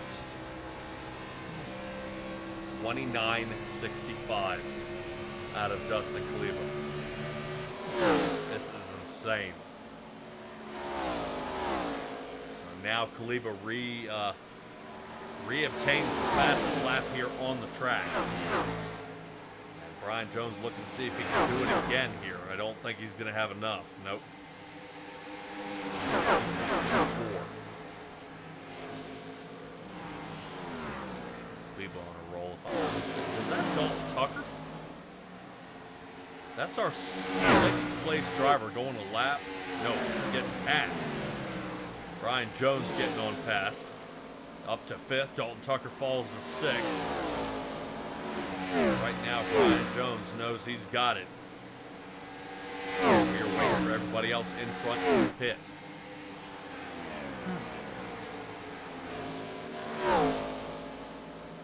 Yeah, because they're all ranging from 137 to 140. We'll see them soon. Yeah. Oddly enough, Kevin Palmer has been stretching it out long enough that he's only been out on his fuel and tires for 38 laps. been running a median 42 to 46 laps. Right now, Balmer might have something going on here. I like his pit strategy. Able to last a little bit longer, deeper into this run. And I still say we are too far out to start factoring whether that's going to be the race-winning call. Oh, yeah. Right now, we're about 13 seconds from Brian Jones finding Kevin Balmer. Kevin was teetering on the edge of going a lap down last time he was out.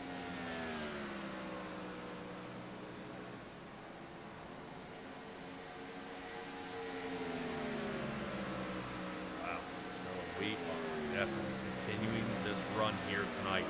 18 drivers still mobile out there on the track from the 23 driver start, over halfway on this race, reaching up to the 2/3 mark at lap 200. Appreciate you guys joining us here at SimTraX Broadcasting. You can check us out at simtraxbroadcasting.com. We got all the thumbs to all the previous races that we do. Don't forget to subscribe here to the channel. That way you can definitely get the notifications out there of what races we promote and what we are broadcasting for the week upcoming. And then you can chat out there, and we will say hi, pass along your messages as you're rooting on your favorite driver. Yep, as long as everything is PC out there in the chat, we definitely try to get it up and out here where everybody can see you. Monday nights, we run the National Oval Racing Association. We are here from the Crown Jewel, Coca Cola 600 at Charlotte Motor Speedway. On Wednesdays, you can tune in and find us over at the Bandit Racing League, as they just got their season kick-started. And the NSR League on Saturdays. They just refired off their next round of the Gen 4 Open Cup Series. So that one differs from this one in that they have the ability to change certain elements of their car, right? Everything. Change everything about the car. Okay. Yep. But unlike the All-Star race, remember they were able to make slight adjustments here. And it has been a conversation worth putting into the out there in the rule book for guys to be able to make slight adjustments. I mean, some guy, and I give it to a great point to some of the guys who did chime in and give feedback. Is some guys like their car a lot tighter. Some guys like their car a lot looser, and what a great way to do it than adjusting tire pressure. I mean, we've seen races out there, ones to note, like Denny Hamlin was owning Richmond, but they made a tire pressure adjustment. They said, no need to set up the car, nothing different. It's getting a little bit colder. We'll make a tire pressure adjustment, go out there and keep racing.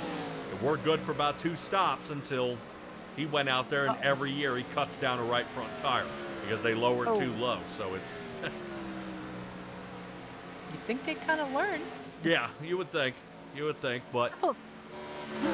Couple more takers down pit road. Vincent Arthur, Jacob Gladelick, and Colin McDonough.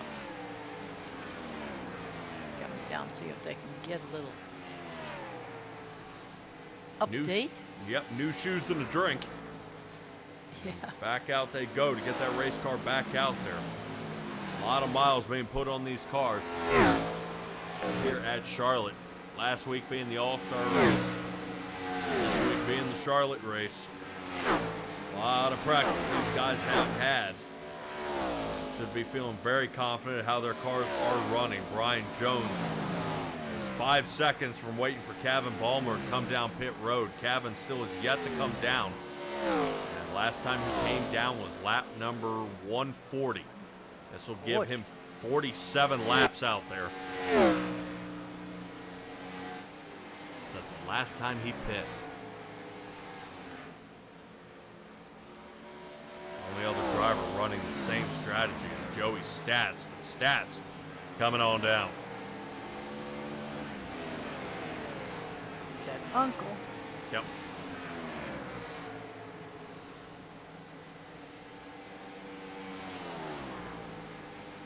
Now we have a couple other drivers that are still running and are way in the deficit as far as what lap they took. Christopher Heights on 140 and Nick Pressey on 150. So they're going to have to be doing some thinking and planning on when they want to come down too. Yep. Well enough, Cody Smith coming back down pit road here for his 5th pit stop here of the night. He's switching it up just a little bit here. He was originally pitting at the same stops that Conover was. Conover coming down on lap 163. Decided not to stick with the game plan here.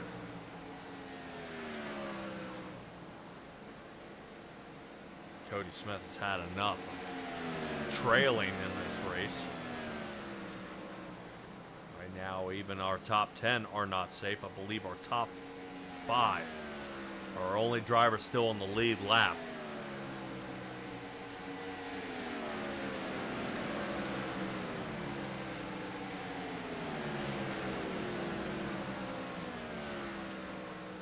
Stella, I'm taking a look, kind of trying to work out some math here. I don't think there's any way for some of these guys who are laps down to boomerang back and be competitive with our leaders out there. Between the different pit strategies, the space between the first few drivers and the rest of the field, I'd say you're probably right.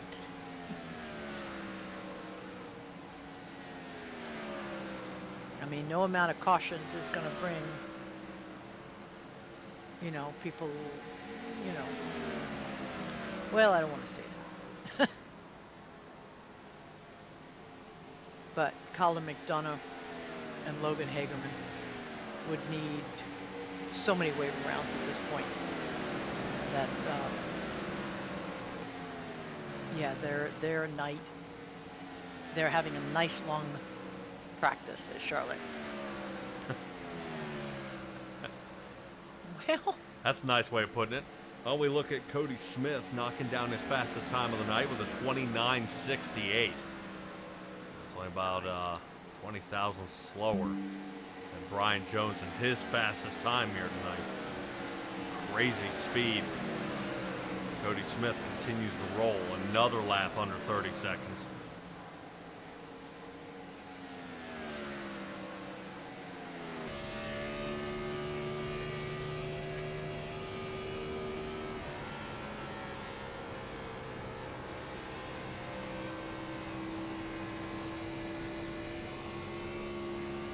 Stella, I don't know about you. Eyeballs burning yet?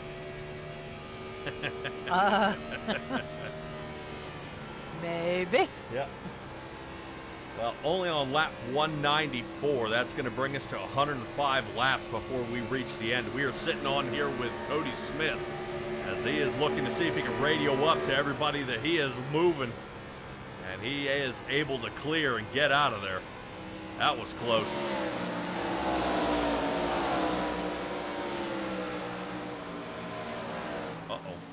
Where'd Preston go? Pressing? By Cody Smith. There he is. Pressing's blinking out pretty bad. I couldn't find him. Yeah. Pressing's back there under the wall. He is all over the place right now. He is. Came down to lap 150. I think he might be our guy to bring out a caution if he's not careful. Vincent Arthur's able to snake on around him. Vincent Arthur currently holding at 7th.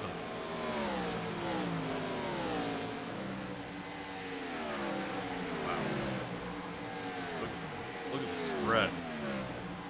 I was even looking to see if any of our fellas that have taken it back to the garage would like to come and talk to us. But, yep. They didn't just take it to the garage. They took it to... back in the trailer. Country. Yeah. Wow.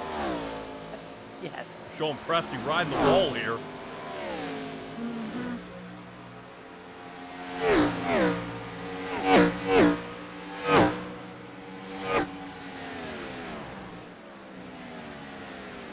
Yeah, say sorry everybody out there for the screen flickering here. I'm trying to show you where the 0 car of Nick Pressy is. And now he's having a heck of a time out there. Last time he pit was on lap 150. And that is a heck of a stretch here for the 0 machine. It is. Gonna be cutting it close.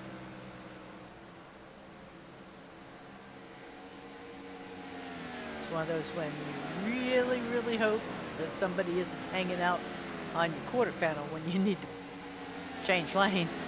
Well, remember last time he came into pit, he was sliding down into pit road, almost wrecked. Yeah, his graceful sideways entrance. Yep.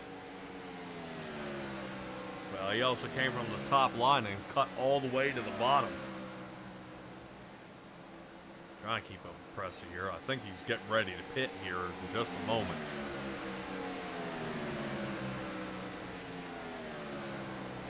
And now the only driver who's come down into pit road only 3 times tonight.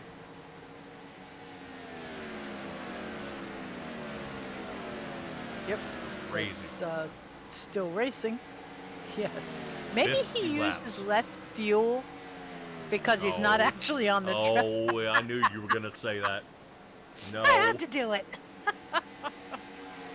Come on.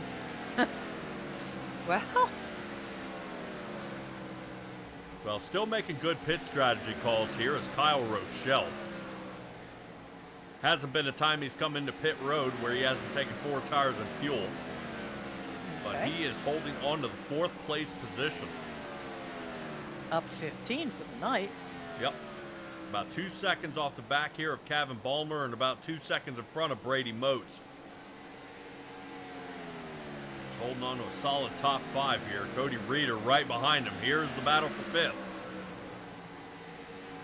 Motes coming in on 165. Cody Reeder coming down on 185. Yep, that's going to be an easy squeak through. I know Brady Motes didn't want him to pass, but 20 lap newer tires, it was going to happen. yep. So Brady Motes going ahead and giving up that 5th place spot there to Cody Reeder. I believe Joey Stats is having some trouble out here. Stats getting around George, and he's trying to find Vincent Arthur. Man, talk about squeaking through. Along the wall, you see a little jitters out there from Dustin Kaleva. Stats would love to be able to get up there and reach to Brian Jones. He can. And maybe about 6 seconds.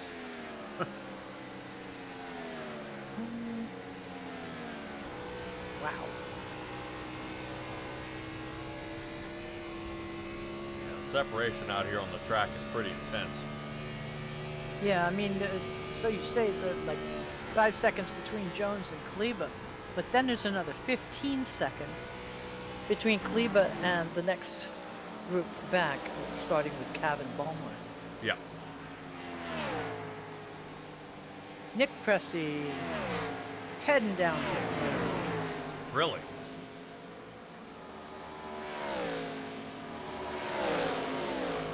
So he made it almost 54 laps. He's sitting there right now, fueling up and getting 4 tires. Well, that would be on the current lap. I'm looking at what lap he is on. He's on 201 because he was already off by 3 laps. So he was able to go 51 laps since the last pit stop. Wow. Yep. I still think he probably used as much.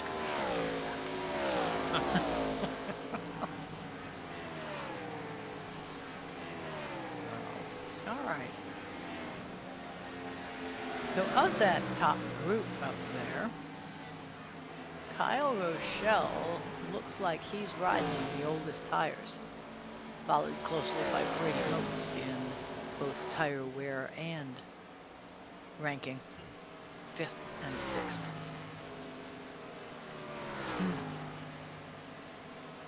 So you figure those will be the first ones that go in unless they pull a Preston. Oh, here we go. Vincent Arthur and Brady Moats. And it's done. Okay. Brady Oh, Moats. you got Dalton Tucker and Joey Stats. Great.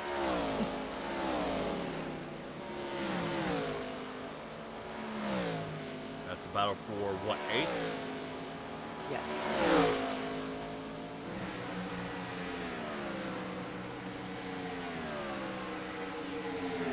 Yeah, I am waiting for Dalton Tucker to make some real moves. But man, everybody's so stretched out.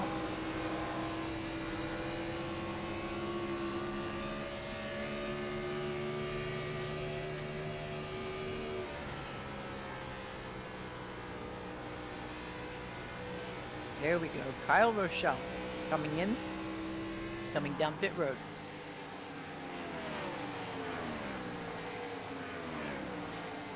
Yeah. I believe Cody Smith in the 22.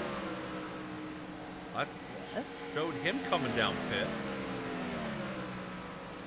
205. And Cody Smith is currently showing garage.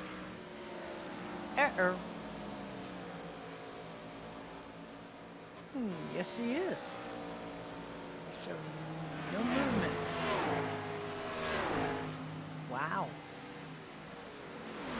See what happened to our beloved 22. Ouch. That'll do it. Oh.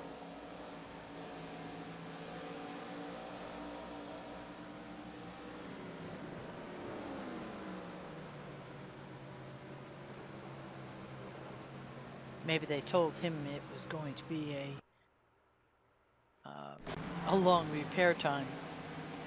Maybe it was back ordered. Back order. Thank you.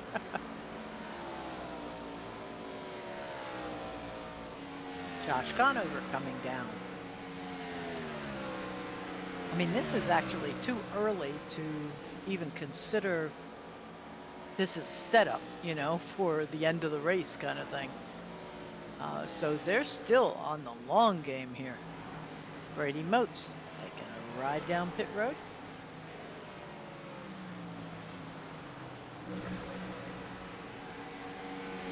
Wonder how tired they're getting out there. I mean, I'm assuming we're still looking at 2 pit stops left. Yes. I don't know. I'm wondering right now if they're reconsidering a second crown jewel race.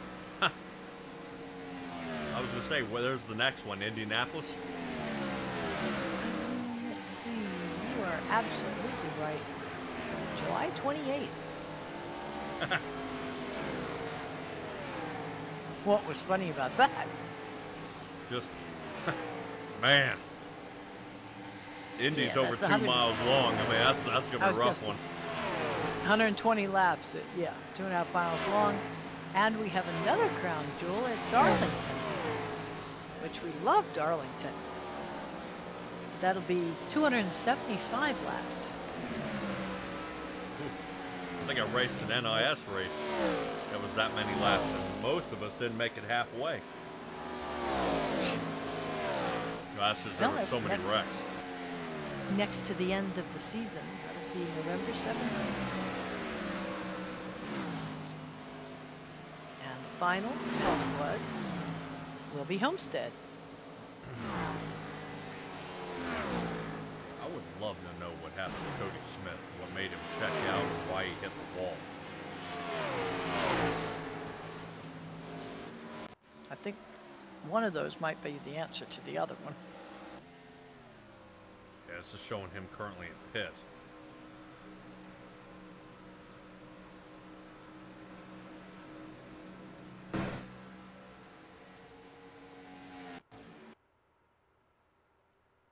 See if what happened here.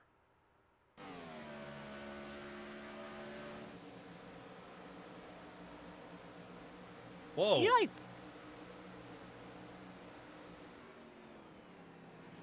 Well, howdy doody. Is that an equipment failure, or did he fall asleep at the wheel?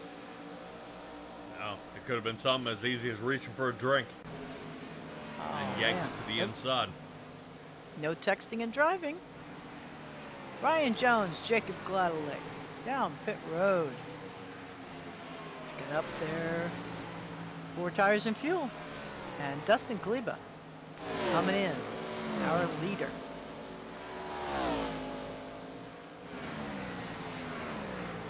And you know what that does? That puts Kevin Baumler back into the lead again. Now he keeps doing this and times it right. He can cruise to the finish line.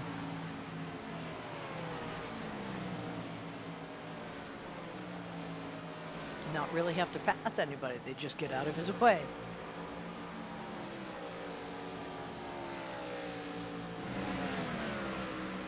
Yeah, the timing's going to be pretty critical here. How pit road strategies and how this is going to kind of trip everybody up. See if Brian Jones can come up with another insane lap here. Yeah, I can see not wanting to pit because everybody who pits becomes down a lap. And you're like, okay, well you do that on every race. But that's when the front guys, once they come down to pit, you kind of, are all back shuffled together again. Not in this case, not with this kind of a spread. You're looking at Joey Stats, for instance, or even Brian Jones. Brian Jones is 20 seconds behind the leader.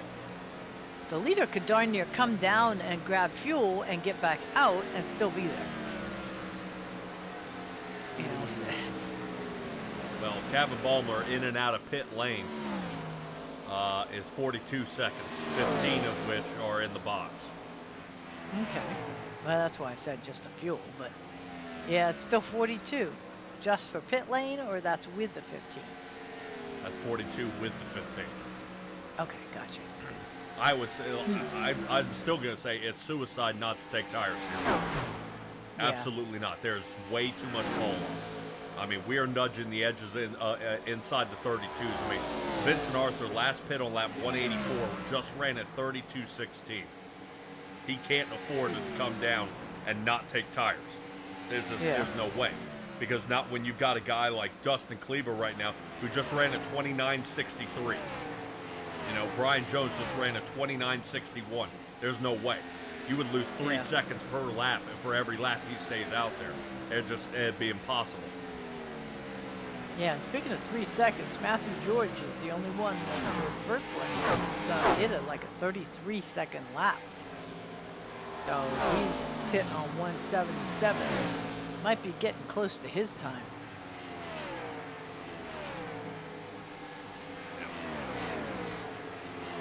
Drivers that have retired for tonight, a total of 5.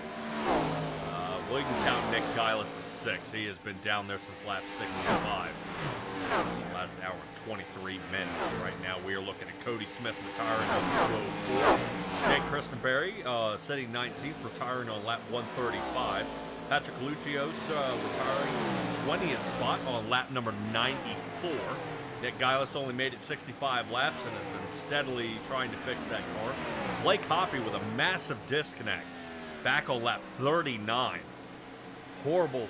Hate to see that happen to him out there in the Kevin Harvick machine. He'll be finishing 22nd, and Ronnie Norman finishing in 23rd. Made it exactly 18 laps. Was unable to recover after 3 minutes and 45 seconds down there in the box. So speaking of entering the box, Matthew George working his way down into pits. There we go. He will end up going a lap down very quickly. If not another lap down. Right now that is currently Kevin Baumler out in front. Right now still out in front of Cody Reeder by 9 seconds. Brian Jones is quickly reeling him in. Last lap there by Baumler was 31.85. Brian Jones with almost a 30.3. Wow. That's a second and a half faster. It's still moving. Let's see how Brian Jones does. Cross the line. 30.23, even faster. And in the background there, Dalton Tucker just came off the track to go down pit lane. All right, here comes Jones. Jones is passing Cody Reeder here on the backstretch. That'll be an easy pass. Not saying Cody Reeder anything, but currently he's only 40 thousandths of a second from a 32-second lap. Yep. Right now, Jones only needs to make up 8.5 seconds to find the leader. Stella looking at the timing out here. And Ballmer is able to stretch this out.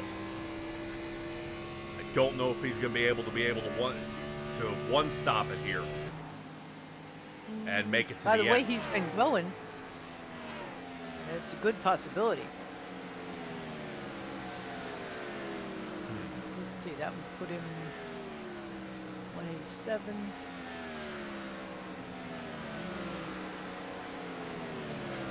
Yeah, but pretty close. Right.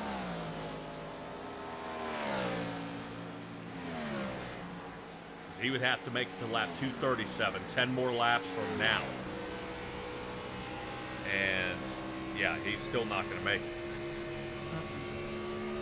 Because I'll only put him at 287. Best case scenario. So, right now, Kevin Ballmer is going to have to pit, yeah, about, let's say lap 285, and then run it out to the end for 15, 20 laps of his fastest times of the night. Speaking of fastest times of the night, holy cow, Dalton Tucker. Every time he comes out, he sets a new lap record. 29:52. That's now a 1/10 of a second faster than Brian Jones or Kaliba. I don't think this guy, that dog's got some fight in him left. Right now, Dalton Tucker just trying to come up with another answer of how to get back up to the front. 14 seconds before he can find Brady Moat sitting in 8th. Makes you question how in the world these guys fall off so much. And whoa! On over. Sliding out too, a little bit of tire smoke from him. Lap 209 is when he came in. Shouldn't be slipping and sliding like that yet. I liked it yet. Now looks like it's starting to cool down a little bit here. Down to 87 degrees.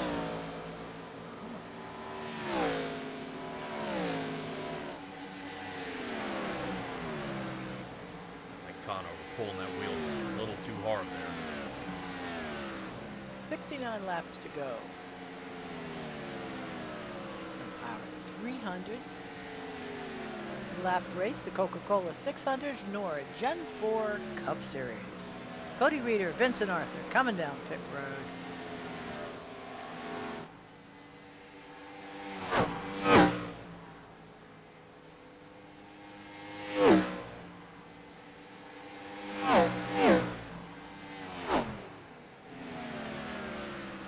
Nose to tail these two go. Cody Reeder should be the first one to shoot out. Left side's up for the 19. He'll squirt out of there. He's gone.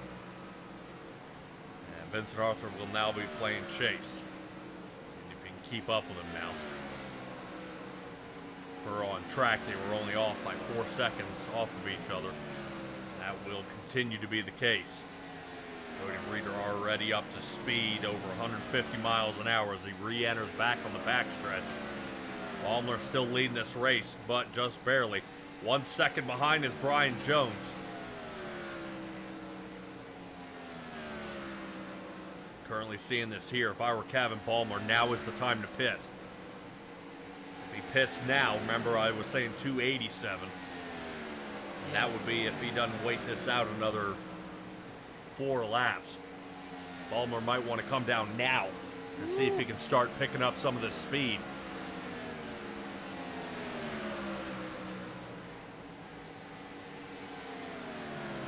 Yeah, he just got passed like he was standing still there by Brian Jones. Yep. 32:17 last lap from Ballmer. Charlotte Motor Speedway brings yet another great race. Stella, I'm going to go ahead and say it, 234 laps under green. Yes. Not a single caution here tonight. Baumler coming down. All righty. Yeah, great job. Stop the bleeding. He might be able to offset this one here a little bit. He's already got the advantage with the tires. And here comes Joey Stats right on his heels. Taking off out of pit just as he comes in and lays down on his box. So if he has to come in, let's say 285.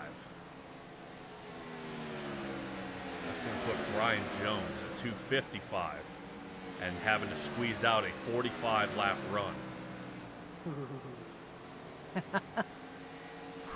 That's going to be close. Very close. So Brian Jones and Kleba may be clutching it to make it the rest of the way around. Kleba may have the upper hand, hitting one lap later than Brian Jones. So he may have that extra half gallon of fuel he's going to need to make it to the end. Yeah, I'm just looking at the fact that they have, what, 25 seconds between Brian Jones and third place Kyle Rochelle. Oh, yeah. They can probably afford to clutch it for a little while. Yeah. Brady Motes currently is the driver in fourth. And this is our leader getting ready to leave us with only the top three on the lead lap. Wow. And that would be Brian Jones, Justin Kleba, and Kyle Rochelle.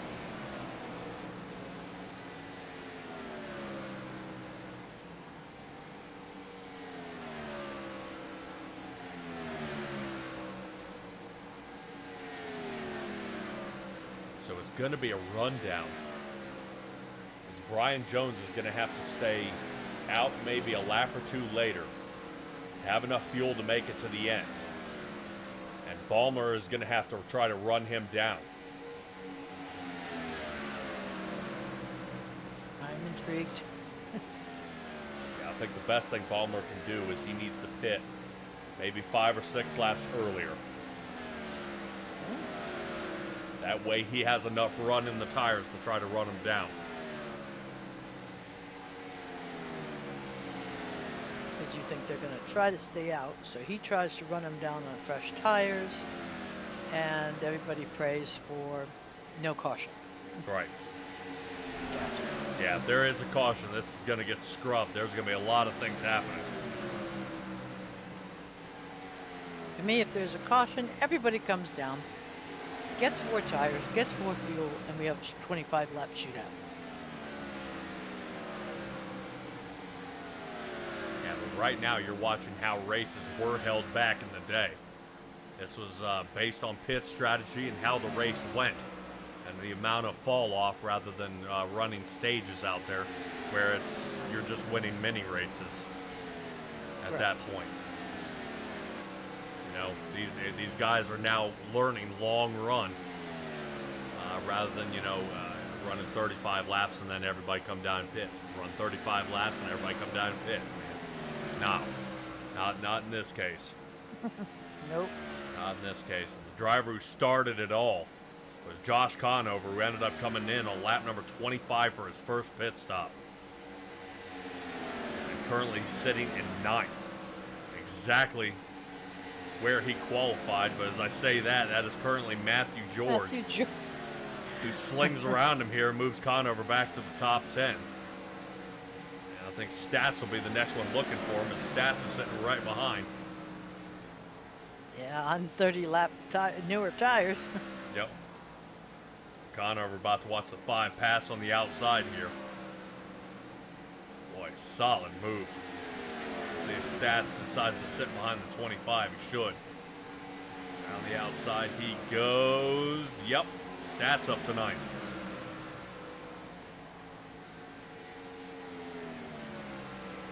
Boy, that was a quick pass by those 3 guys.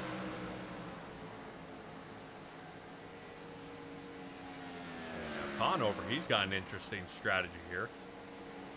Conover starts stretching it out. Lap 209 is where the last time he pit. would have to figure out how to stretch it past 45 laps to try to one-stop this one.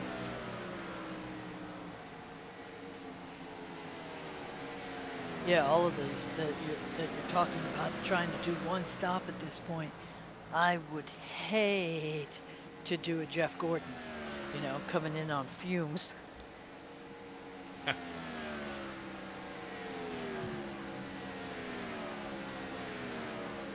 Something.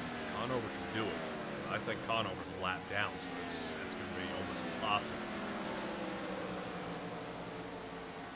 The last driver that is a lap down before we get to Pressy, who's currently 3 laps down. And then everybody else laps down beyond that. So Yeah. do appreciate all of our new drivers. The driver in the 38, the driver in the 60, the driver in the 88, driver in the 18, Ronnie Norman out there in the driver in the 41. Appreciate them joining us here at the National Oval Racing Association. I would say I think they learned a lot here tonight and what these guys are capable of doing. Which only makes me hang my head when we end up at a track like New Hampshire or Martinsville. These guys do have the capability of running flag to flag without a single caution. But And we not have on a short race either. no. And seeing the minimum of, I think we got 54 laps left to go here. These guys are really, really close to being able to pull it off, but the last pit stop is going to be the one that matters. So right now, some of us are really watching Kevin Balmer out there holding on to third, as he is currently sitting 26 seconds off pace. That is currently being held by Brian Jones, which oddly enough is in his rearview mirror. And Dustin Kleba, who'd been hanging with his teammate only a second or so off pace, is sitting almost 6 seconds off pace now. Brian Jones starting to really roll here, 31.61, 9/10 faster as Kevin Balmer per lap. Just don't know if there's enough time, as we are coming up with almost 50 laps left to go. Charlotte has never had a cautionless race.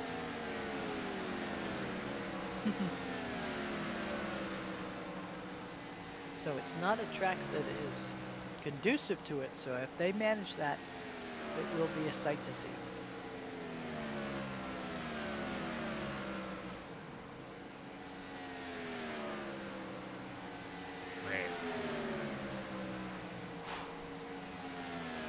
I'm just wondering if some of these guys have been farther back. Like Kyle Rochelle, hitting on lap 207.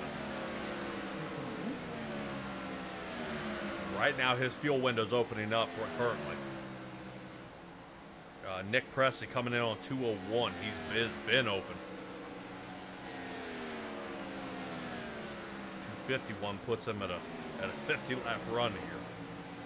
Yeah, well, 45 to 50 is what they were calling for, so.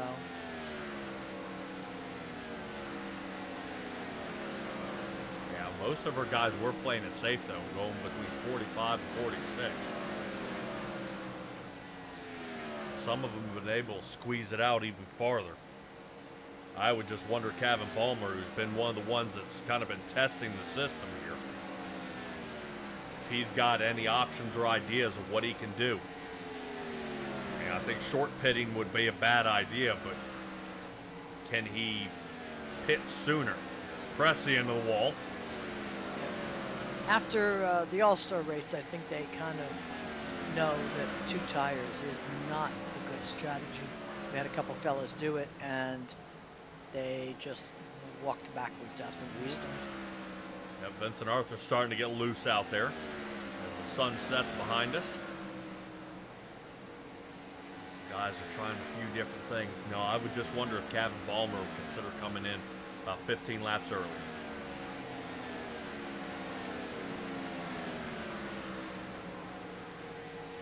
I just don't know if I'd want to pit around about lap 285. I just don't think that's enough time for him to make up the distance. Okay. The distance, yeah. Because a lot of times you say, oh, within 20 laps of the end. You know, if you're in contention, 20 laps from the end, go in, get your. Aha. There's Rochelle going in now. Yeah, I could see. Yeah, if you're under caution. Okay. Not 26 seconds off pace under green. Yeah.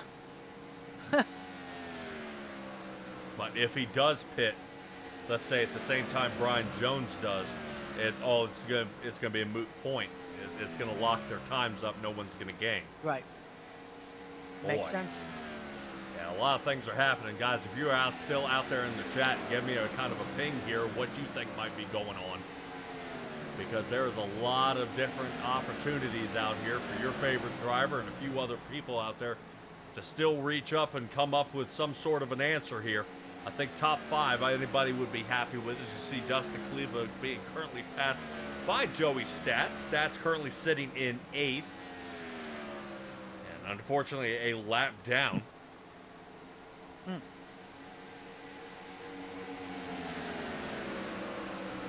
again, we are looking currently at the gap, and I'd say top 5, maybe, are still in the lead lap.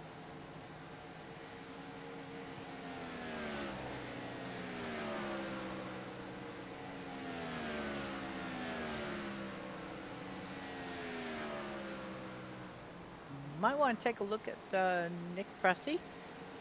He was just showing off track for a considerable period of time. Yeah, Pressey is doing some blinking here. Pretty bad. I mean, it's worse. Okay, I thought maybe he had actually... No, this is us trying to find him. Got it. But who's found pit road so far is Dustin Kleba, Brady Motes, and Josh Conover. So those 3 are working on some strategy there.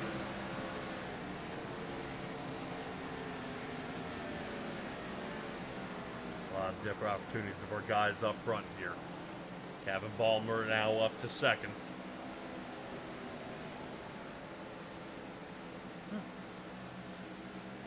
Slow pit stop for Josh Conover, 15.42. Yeah, not good out of the junior team there. It looks like he'll be getting acquainted with 11th place. Ready to get back at it here. And now our top 5 drivers. Up on the board, up top. You see Vincent Arthur. He's going to be in trouble. Brian Jones coming down.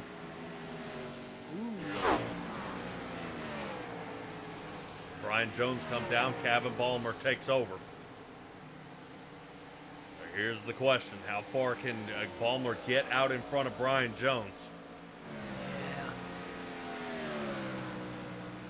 Yeah.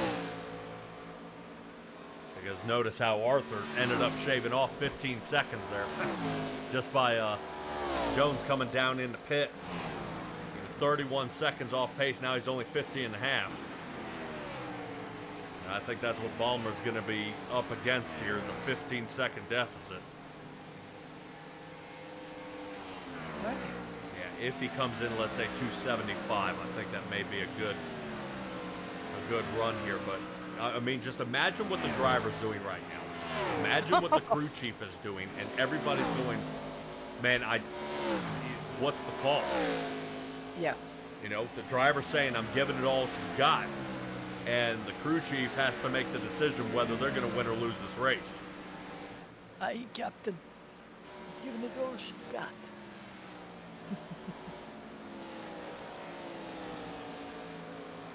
Oh, Alanis.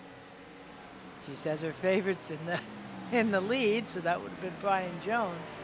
Well, currently he's in 5th. And no, you didn't jinx it. Well, Brian Jones will be ways to swinging go. up onto the top here. Notice Jones, I'm trying to keep you guys in the loop here of our guys in the top 5. And notice the chop down here from the guy in 4th place by 15.3, 15 points. I mean, look how fast he's chopping it off. Yeah. Yeah, That's got to be that's what daunting right now for Kevin Ballmer. What's the yeah, call? 258 tires will do for you.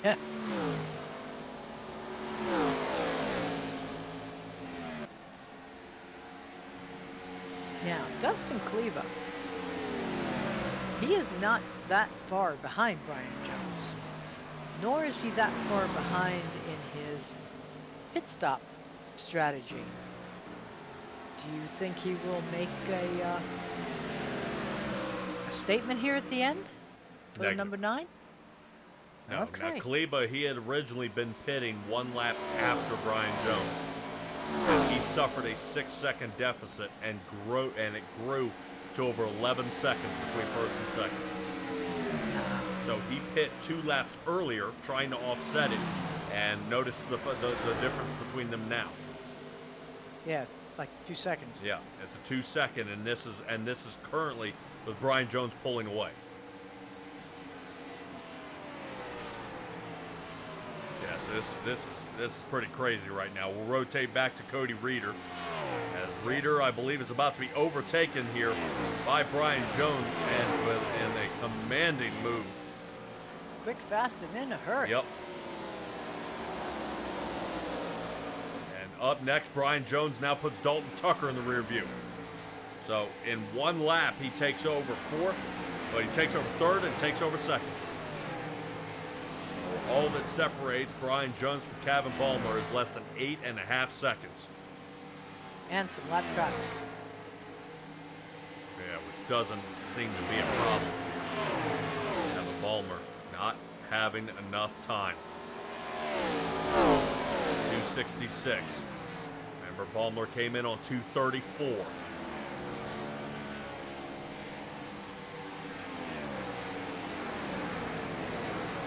Now looking in the pit road there where Kevin Ballmer's team is. That crew chief's bouncing his leg. He's a little bit nervous now. Kleba overcoming Dalton Tucker. As Tucker looks like he will not be getting a sweep here at Charlotte. Yep. But our 2nd and 3rd place of Vincent Arthur and Josh Conover, I mean, where in the world is Vincent Arthur? There he is in 6th. Yep. Conover in 10th. At this point, they have to hope that somebody has a flat tire. Yeah.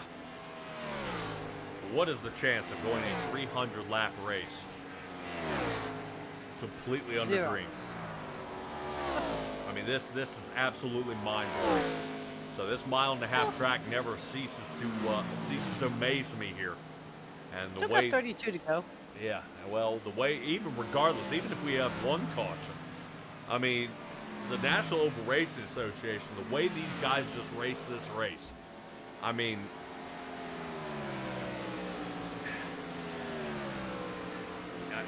I don't know. You and I have broadcast a bunch of leagues out there. Some bigger than others. Some, kind of put on movie. Others put on a show. And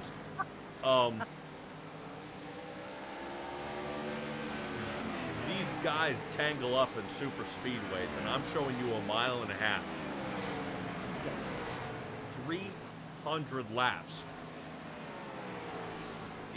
And not a single caution. We've had a couple fumbles here, but 450 miles without a call. Yeah.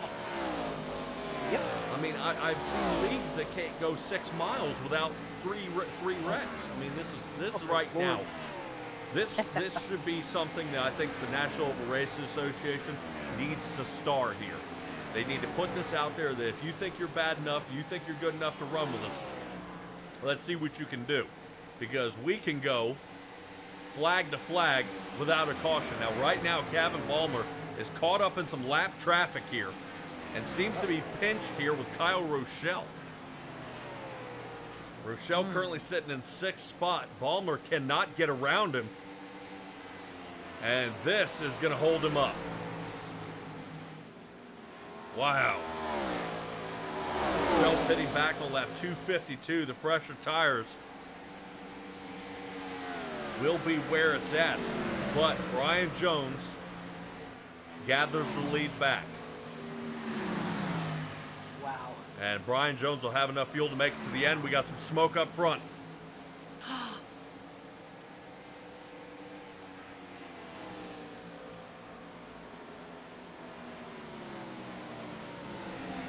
Well, May 28th of 2024, race number 14, NORA SimTraX 250 at Charlotte. I am looking back, and we are looking at 5 cautions, and 2 of those were stages. So they have done 240 laps here before. Yeah, Preston's got a problem here. I think he was the one who let out our smoke. He's coming down pit lane. With only 3 cautions. So, these guys are good at Charlotte.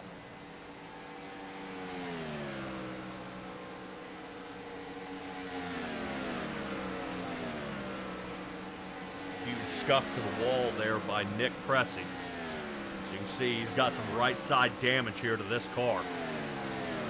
No caution. Nope.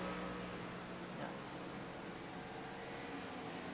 Give it to Pressey, though, for going out there and continuing to run. Currently, he's fallen down to the 14th spot.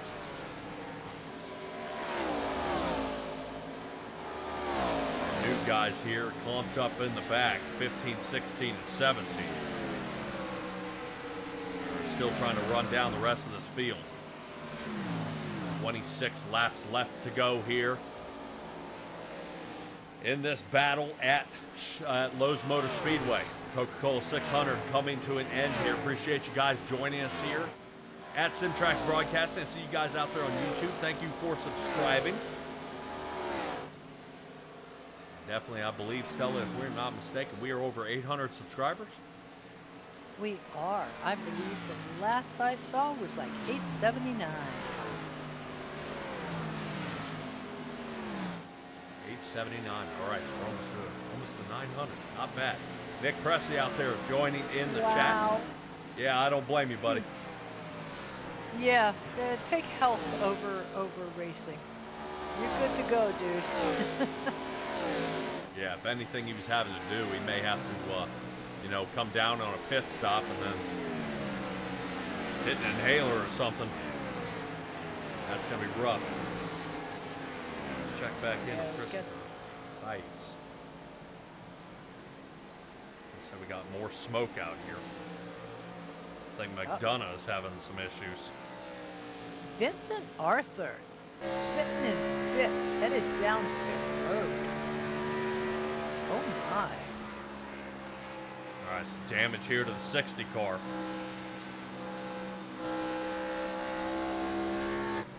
Wow, I can't even tell that's a 60 on the side. Yep. Interesting stop here for Vincent Arthur as this now drops him down to 9th. He's still got 30 seconds before Josh Conover finds him. Conover closing in quickly. All right, Vincent Arthur now firing it off, getting back out. 11th.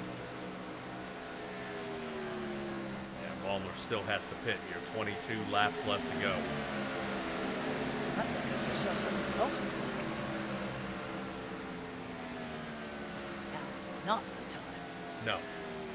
Baumler staying just out in front of Dustin Kaleba. Whoa, Dalton Tucker.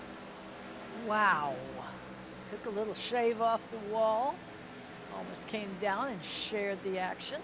Yeah, whatever they did, radioed up very well there. Dalton Tucker putting on a set of tires at 267. Might have sounded something like, I'm on the outside. Yeah. Definitely screamed through that turn. They got out of the way. Great job right now from the Evernham Motorsports team, holding currently 1st, 2nd, and 5th. Joey Stats calling it into the pit. I wonder if some of these guys were just hoping so bad that there'd be one caution to get them to the end. Yep. Kevin Baumler taken into the pits too. Yep. Don't blame him. Go ahead and get it done. Wow. Yep. Go ahead and get it done. You'll hear all about this tomorrow on In the Fence podcast. You'll be able to find it out there on Spotify. You'll hear a little bit from Dustin Kleba and Cody Reeder out there about this league and things happening out there on the track. Definitely tune into them. I know Josh Conover peeks in there every once in a while. There's a couple of things here and there have changed. And what they feel is working out the best. Check In the Fence podcast. Official podcast of the National Oval Racing Association. Nice. NORA League here for Gen 4 Cup Series. Fixed Setups has 19 laps left to go. Brian Jones, this is all in the bag here for him so far. As you see him race on the outside of the number 24, Jacob Gladlick. He's going to go ahead and let him go around right now. He is holding a 6-second lead over top of teammate Dustin Kleba. Currently, everybody is a lap down. Even his own teammate of Cody Reeder, who's holding on to third, is a lap down. So the top two drivers are only ones on the lead lap. That's definitely put on a show and a clinic here. Right now, I would say if everybody got a wave around, if a caution came out, and the top almost 11 drivers is into the wall, goes Josh Conover. Heavy damage here. Tons of smoke. He's holding it up against the wall, trying not to get in any trouble. Switches down to the bottom. Unbelievable communication here by Conover piping in, letting everybody know he's against the wall. They avoid him, and he's going to be working his way down pit road. Heavy damage to the right side of the Budweiser. Wow.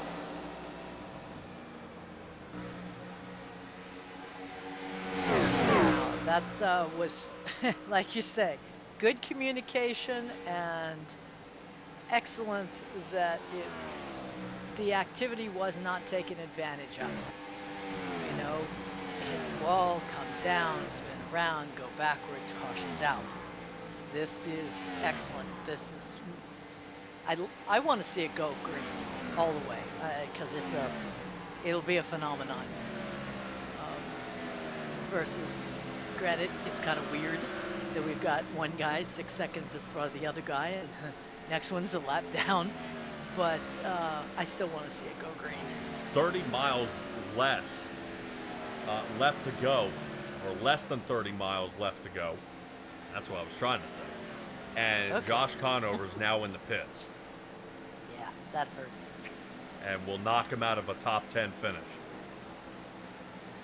So we will see if Conover ends up in the infield car care center, and we may have to discuss what he's got going on out there and what happened. Say if it was just a lapse of judgment here late in the run, or what happened for Conover. I hate seeing this for him, but this is definitely not how we wanted it to end. No, it never is. For any of them. Except the guy in the lead. Hey, that's the way you wanted it to end.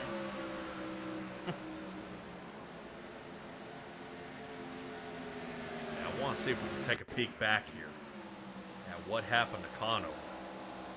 Show me Conover. Oh! Well, hello. You got to show me the start of that one again. Yeah, this is on the front stretch.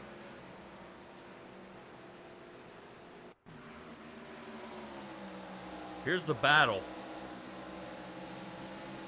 Oh, netcode.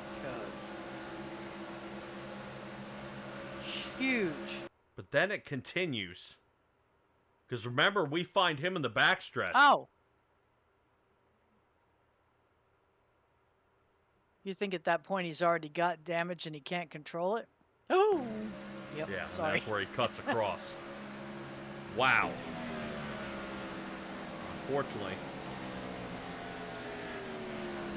Yeah, that should have been the 38 out there with Derek Chapoux. Currently is in the 14th position.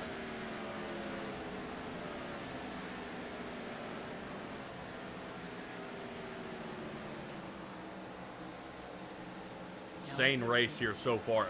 11 laps left to go. Getting down to the wire. Yep. Does Kevin Ballmer have anything for these guys? He's got to make up 32.5 seconds to grab the win. Dalton Tucker will be next on his list for 4th place. And right after that. So oddly enough, look at Kevin Ballmer. That's him running up on Dalton Tucker, and that's the leader of Brian Jones. Now he's got to get all the way around the track and catch him again. Oh, no. He beat Okay. 30 to the outside. Ballmer's now on the lead lap. And now he's got to wrap all the way back around and catch him again. In 9 laps, no can do. I wouldn't think so. Not with the time he's laying down. Yeah, Cody Reeder came in on lap 266. Ballmer at 280. So that'll be a quick pass, so we'll be able to talk to him here in the booth if everything goes well. 8 laps to go. A lot of things can still happen out there.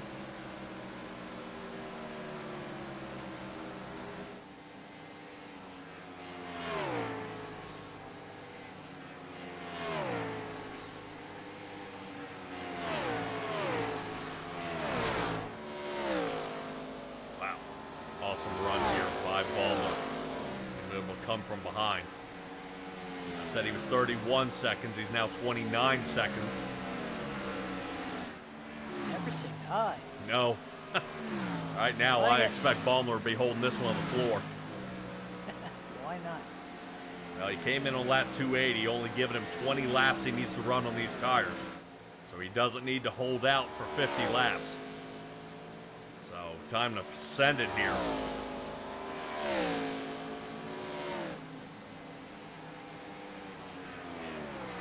.8 seconds. So he's making up by almost a second a lap here, but that is not going to work. Or be enough. Got too little, little too late. Yep. It looks like some of the fans are already getting their lunch boxes and everybody's standing up. Oh. And starting to head for the parking lot is Brian Jones. Out in front of Dustin Kleba by 6.3 seconds. The top 5 are on the lead lap. As he went ahead and let Dalton Tucker on around him there. As we are 5 laps left to go at Lowe's Motor Speedway. Pretty much the definition of a commanding lead. Yep. Definitely did an awesome job here. An awesome job.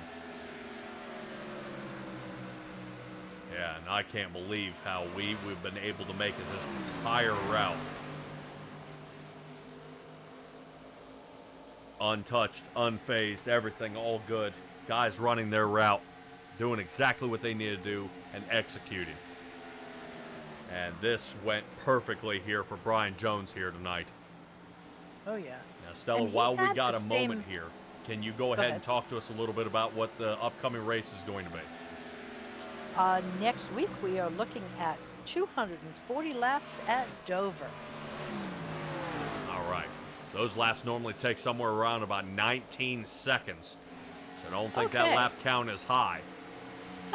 Yeah, but they definitely scoot. I think I've seen the times get as low as 21 to 22 seconds. Guys come into pit. So they definitely fly around there at the Concrete Monster. As compared to this, these guys are definitely doing an awesome job here tonight. This is an absolute mind-blowing race. I do appreciate you guys joining us here at SimTraX Broadcasting. We will grab a hold of our top 3 drivers. Brian Jones, Dustin Kleba, and looks like Kevin Ballmer, who's 25 seconds off pace. And we will have a conversation with these guys about how they ran here tonight. What a fantastic run that these guys were able to do and really show the skill that these guys have.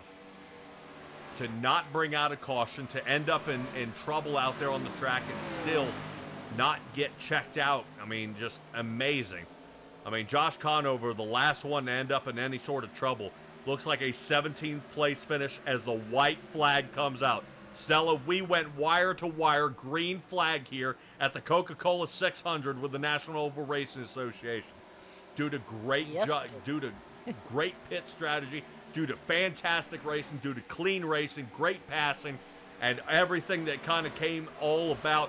Brian Jones is going to be taking home the win here tonight, and what a fantastic run this has been. Brian Jones definitely deserves this one, and he's going to be bringing it to the last flag. Checkered flag is out. Brian Jones wins it here. 6.4 seconds behind him. Here comes Dustin Kaliba for the second place finish. Now, no burnouts can be done until we finally see third. We're holding on for Kevin Baumler.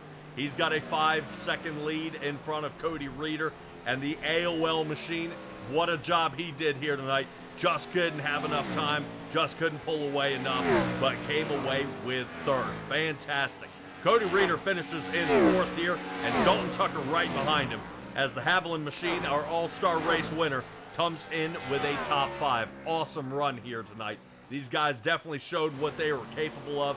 And Stella, I've got to say, Chip Nossie Racing, I know we kind of knock them a little bit here and there, but Dalton Tucker and Kyle Rochelle with a 5th and 6th place finish here tonight, that is definitely a way to turn it around when we've seen Dalton Tucker out there by himself some nights. And what's this wee stuff? I've never knocked them. Don't throw me in that briar patch. I will. All right, Brian Jones.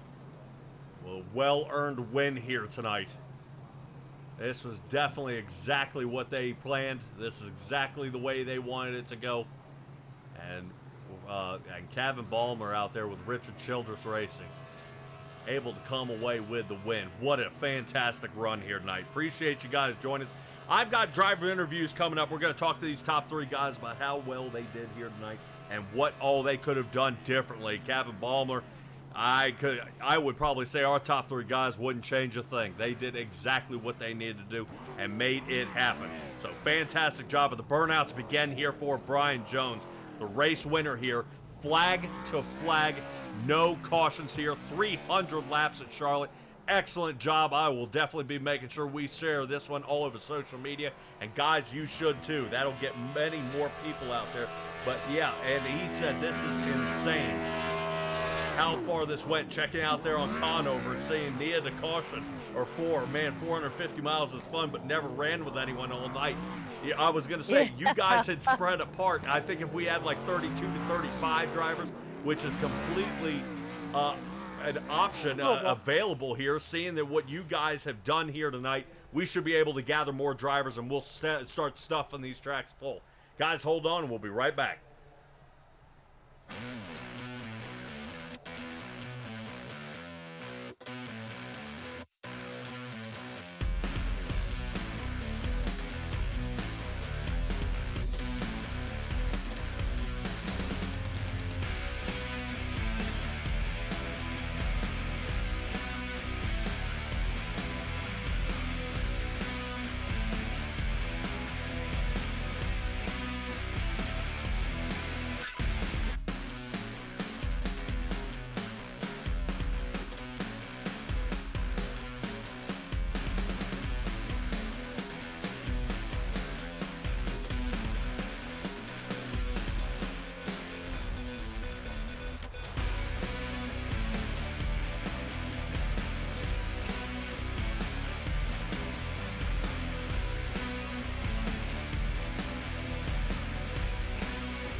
Alrighty, catching up with our third place finish here. Kevin Baumler in the number 30 AOL machine.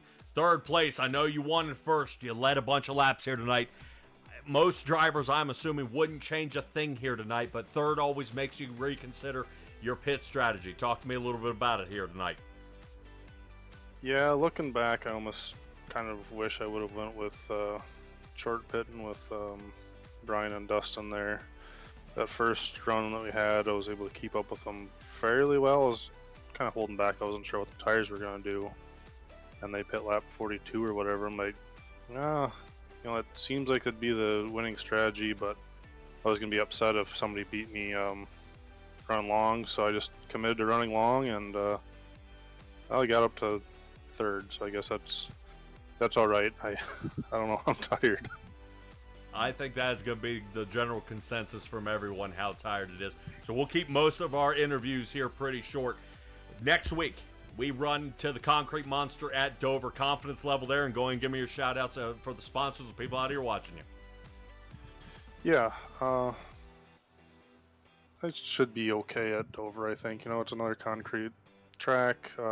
Bristol, I had a podium. I liked Dover a lot, got quite a few laps there, so I think we'll be all right. Probably, hopefully, top 5 or so. But yeah, just shout out to you guys doing the broadcast tonight. Long night for everybody. Everybody's tired. I'm sure some people are cranky. I know my eyes are like burning from just staring at the screen for the last 3 hours. But shout out to you guys and the admins and the RCR Fast House team. All right, fantastic job, Captain Balmer. We're rooting for you up here, man, but so close, so very close. We'll see if you can reprise your role for another podium at Dover. Good luck, buddy. All right, thank you. All right, before I start getting mushmouth too bad here, let's go ahead and try to grab a hold of Dustin Kaliba, who's currently sitting in the number 2 spot. Boy, Dustin Kaliba, what a run this was here tonight. Oh my gosh, I can't feel my legs or my arms. I'm gonna need a crane to get me out of this chair. I thought I felt old before, but I need some Aleve and some well wishes, I think. Well wishes? What, that you're gonna make it back up the stairs in the bed? I mean, what are we talking here? Yes, exactly. No, it was. I was not expecting to do all 450 miles, 300 laps in one route and not getting a single caution. So kudos to all the guys out there. Made for a very quick 450 miles, but yeah, I wish it could have made it a little entertaining for you guys. To me, it was plenty entertaining. You guys went wire to wire under green, and I was even able to check out the In the Fence podcast with you and Cody Reeder. You guys, I think, will have plenty to talk about out there. There was a little bit of battles, a lot of pit strategy here. We noticed that you pit one lap after Brian Jones most of the pits, except this last one where you decided to pit 2 laps earlier. Anything you would change here right at the end? Yeah, I mean, at the beginning, I just kind of wanted to do his strategy, but not exactly his strategy. I was hoping the one lap would maybe get me there at the end, but Brian was able to figure out that there was a ton of fall off, but once he got to a certain point, the fall off kind of stopped, and I think you could see that with how I was following him. I would be, there's a couple of runs there. I'd come off of pit road 4 seconds or so behind him, and then I'd get within about a second or a second and a half, and it would just completely stall out, and couldn't do anything after that. But yeah, it was a super weird track. The beginning, it seemed like it was pretty loose, and then there's a couple of stints there where it tightened up, and I think that's where I had the edge on Brian, and then it sort of went back to loose, and he was just walking away from there. That's tough when you're so close to the competitor in front of you, because I feel like I was doing his exact pace, but if I made a single mistake, there's just nothing I could do to make that up or get faster than him. So the let's see, 6.5 seconds that I finished behind him, I mean, that's probably minuscule mistakes over the course of 300 laps. So makes me feel a little bit better, but wish I could have at least gotten up there and made him a little bit nervous. As far as things I would have changed, there's nothing I could do. I mean, I was already 6.5 seconds behind him when the last cycle started. I just pit the exact amount of laps I could make on fuel, so that was the soonest I could pit, hoping I could maybe jump him and maybe slow him down just a little bit, but he popped out of pit road right in front of me, and I just watched him drive away from there. So it was a nice evening drive. All right, well, we won't take up too much more of your time. You get to meet Miles next week, so go ahead and give me your shout outs, and let's get you ready for that track. Yeah, for sure. Shout out to the teammates as always. We got a 1-2-4, so that's got to be our best finish this year. Eventually we'll get that 1-2-3 here pretty soon. Shout out to my family that watches every week, and of course the admins and you guys, and yeah, thanks to all the we had a good turnout tonight. So thanks to all the drivers that came out tonight. A lot of clean racing out there. Like you said, there's good battles throughout the field. Just wish we could have had a couple of cautions in there to throw up the strategy a little bit. Yep, definitely. That might have changed up a few things, but this is definitely one I would share that you guys can go wire to wire. Dustin Kleba, congratulations on your second place finish. Good luck at tomorrow, next week in Dover. All right, thanks guys. Have a good week. You too. Boy, Stella, I almost said good luck tomorrow. Yep. We got us a late one. Yeah, we're definitely struggling a little bit here, but somebody who wasn't struggling, let's find him right now. Brian Jones in the number 45. Is there anything you can't do with this track? I'm not really sure. Are you guys awake? I feel like that was kind of a snoozer. I feel like I was about to fall asleep in the car, but able to pull it off. No, we were wondering if Kevin Balmer would be able to run you down, and if you were going to have enough fuel to make it. We kind of saw your pit strategies, aiming around about 42 to 45 laps. If that were the case, you were going to have to stop again. You were able to drag it out another 5 to 6 laps to have enough fuel to make it to the end. Talk to me about how nervous you were when it started coming to pit strategy. Yeah, so I was unsure if the strategy was 37 or 42 laps, but hey, luckily it worked out. I was surprised to see some guys run long on that first strategy, or that first stint, and I think it really just put them behind the ball. They tried to keep doing that strategy and stay on it, and it was obviously not the right one. The fall off was tremendous. The track changed, I think, at least 3 times tonight. It went from loose to really, really tight to kind of loose. So you just gotta kind of stay with the track and adjust your driving style as it went along. All right. How does this transfer over to Dover when we see you next week?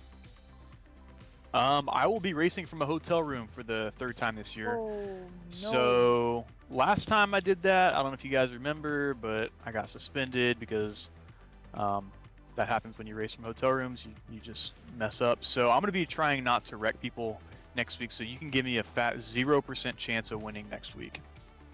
Wow. Come on. One of the awesome tracks, man. I love when they're shaped like a mixing bowl out there. They're concrete. You get so much speed out there, and it's all about trying to figure out how to save those right side tires. And that's obviously not the case here tonight. You definitely drove the tires off that car. So go ahead and give me your shout outs from that Dodge Intrepid out there, the number 45 that came in for the win tonight. Yeah, just a big shout out to my teammates, obviously. They were a help tonight. We're comparing tire data, and that was a big help in getting the win. But really got a shout out to Expel. If you want some car care products, foam cannons, pressure washer nozzles, glass cleaner, water spot remover, all the car care stuff, go hit up expel.com and use code Alanis20 at checkout for 20% off. Father's Day is coming up. The Ultimate Wash Kit would be a great Father's Day present, so look out for that, and you can save some money too. Also, I want to give a shout out to Home Field Apparel. It's the season of speed. It's the month of May, so that means Indy 500, and they have the Indy 500 collection coming out. So you can order that now at homefieldapparel.com. Use code Alanis20 at checkout, also to get 20% off. Big shout out to all the guys who came out tonight. We had a huge field. One of the biggest fields, I think, in the past few weeks, so that's good to see. Just thanks to Josh and all the admins for putting on this league, and thanks to you guys for broadcasting it. Yeah, not a problem. Don't forget to share this link, man. Definitely it'll show you guys what you are capable of doing. Not just you, but, but what the league is capable of doing. You guys went wire to wire, and that was absolutely mind-blowing. Congratulations on your win here at the Coke 600, and we'll see you over there at Dover. Yes, sir. Thank you all. Stella, what a race. What a race. And how wild was that all the way to the end? I mean, end to end, no problems. Guys excited, Everybody said it was kind of boring. To me, we saw so much strategy in between. Guys having to pit, guys not pitting. One's trying to stretch it out. Guys getting into the wall and not causing any cautions. This was awesome. Yep, it was racing. I'll give you that. It's every week this league brings us something new, something different, and that was different. All right, Anybody out there who watched this, definitely go ahead and share it. I mark this as one of the top races out there, that this is exactly how it should be handled, how it should be run. Guys avoiding wrecks, guys able to do strategies. It can be done. So now this sets a new tier here with SimTraX Broadcasting of what leagues can do. But we appreciate all you guys joining us here at SimTraX Broadcasting. We brought you the National Oval Racing Association, the Gen 4 Cup Series. Next week, I will see you at Dover here with this league. But until I see you on Wednesday with the Bandit Racing League, be well, be safe, be kind. We'll see all you guys next time.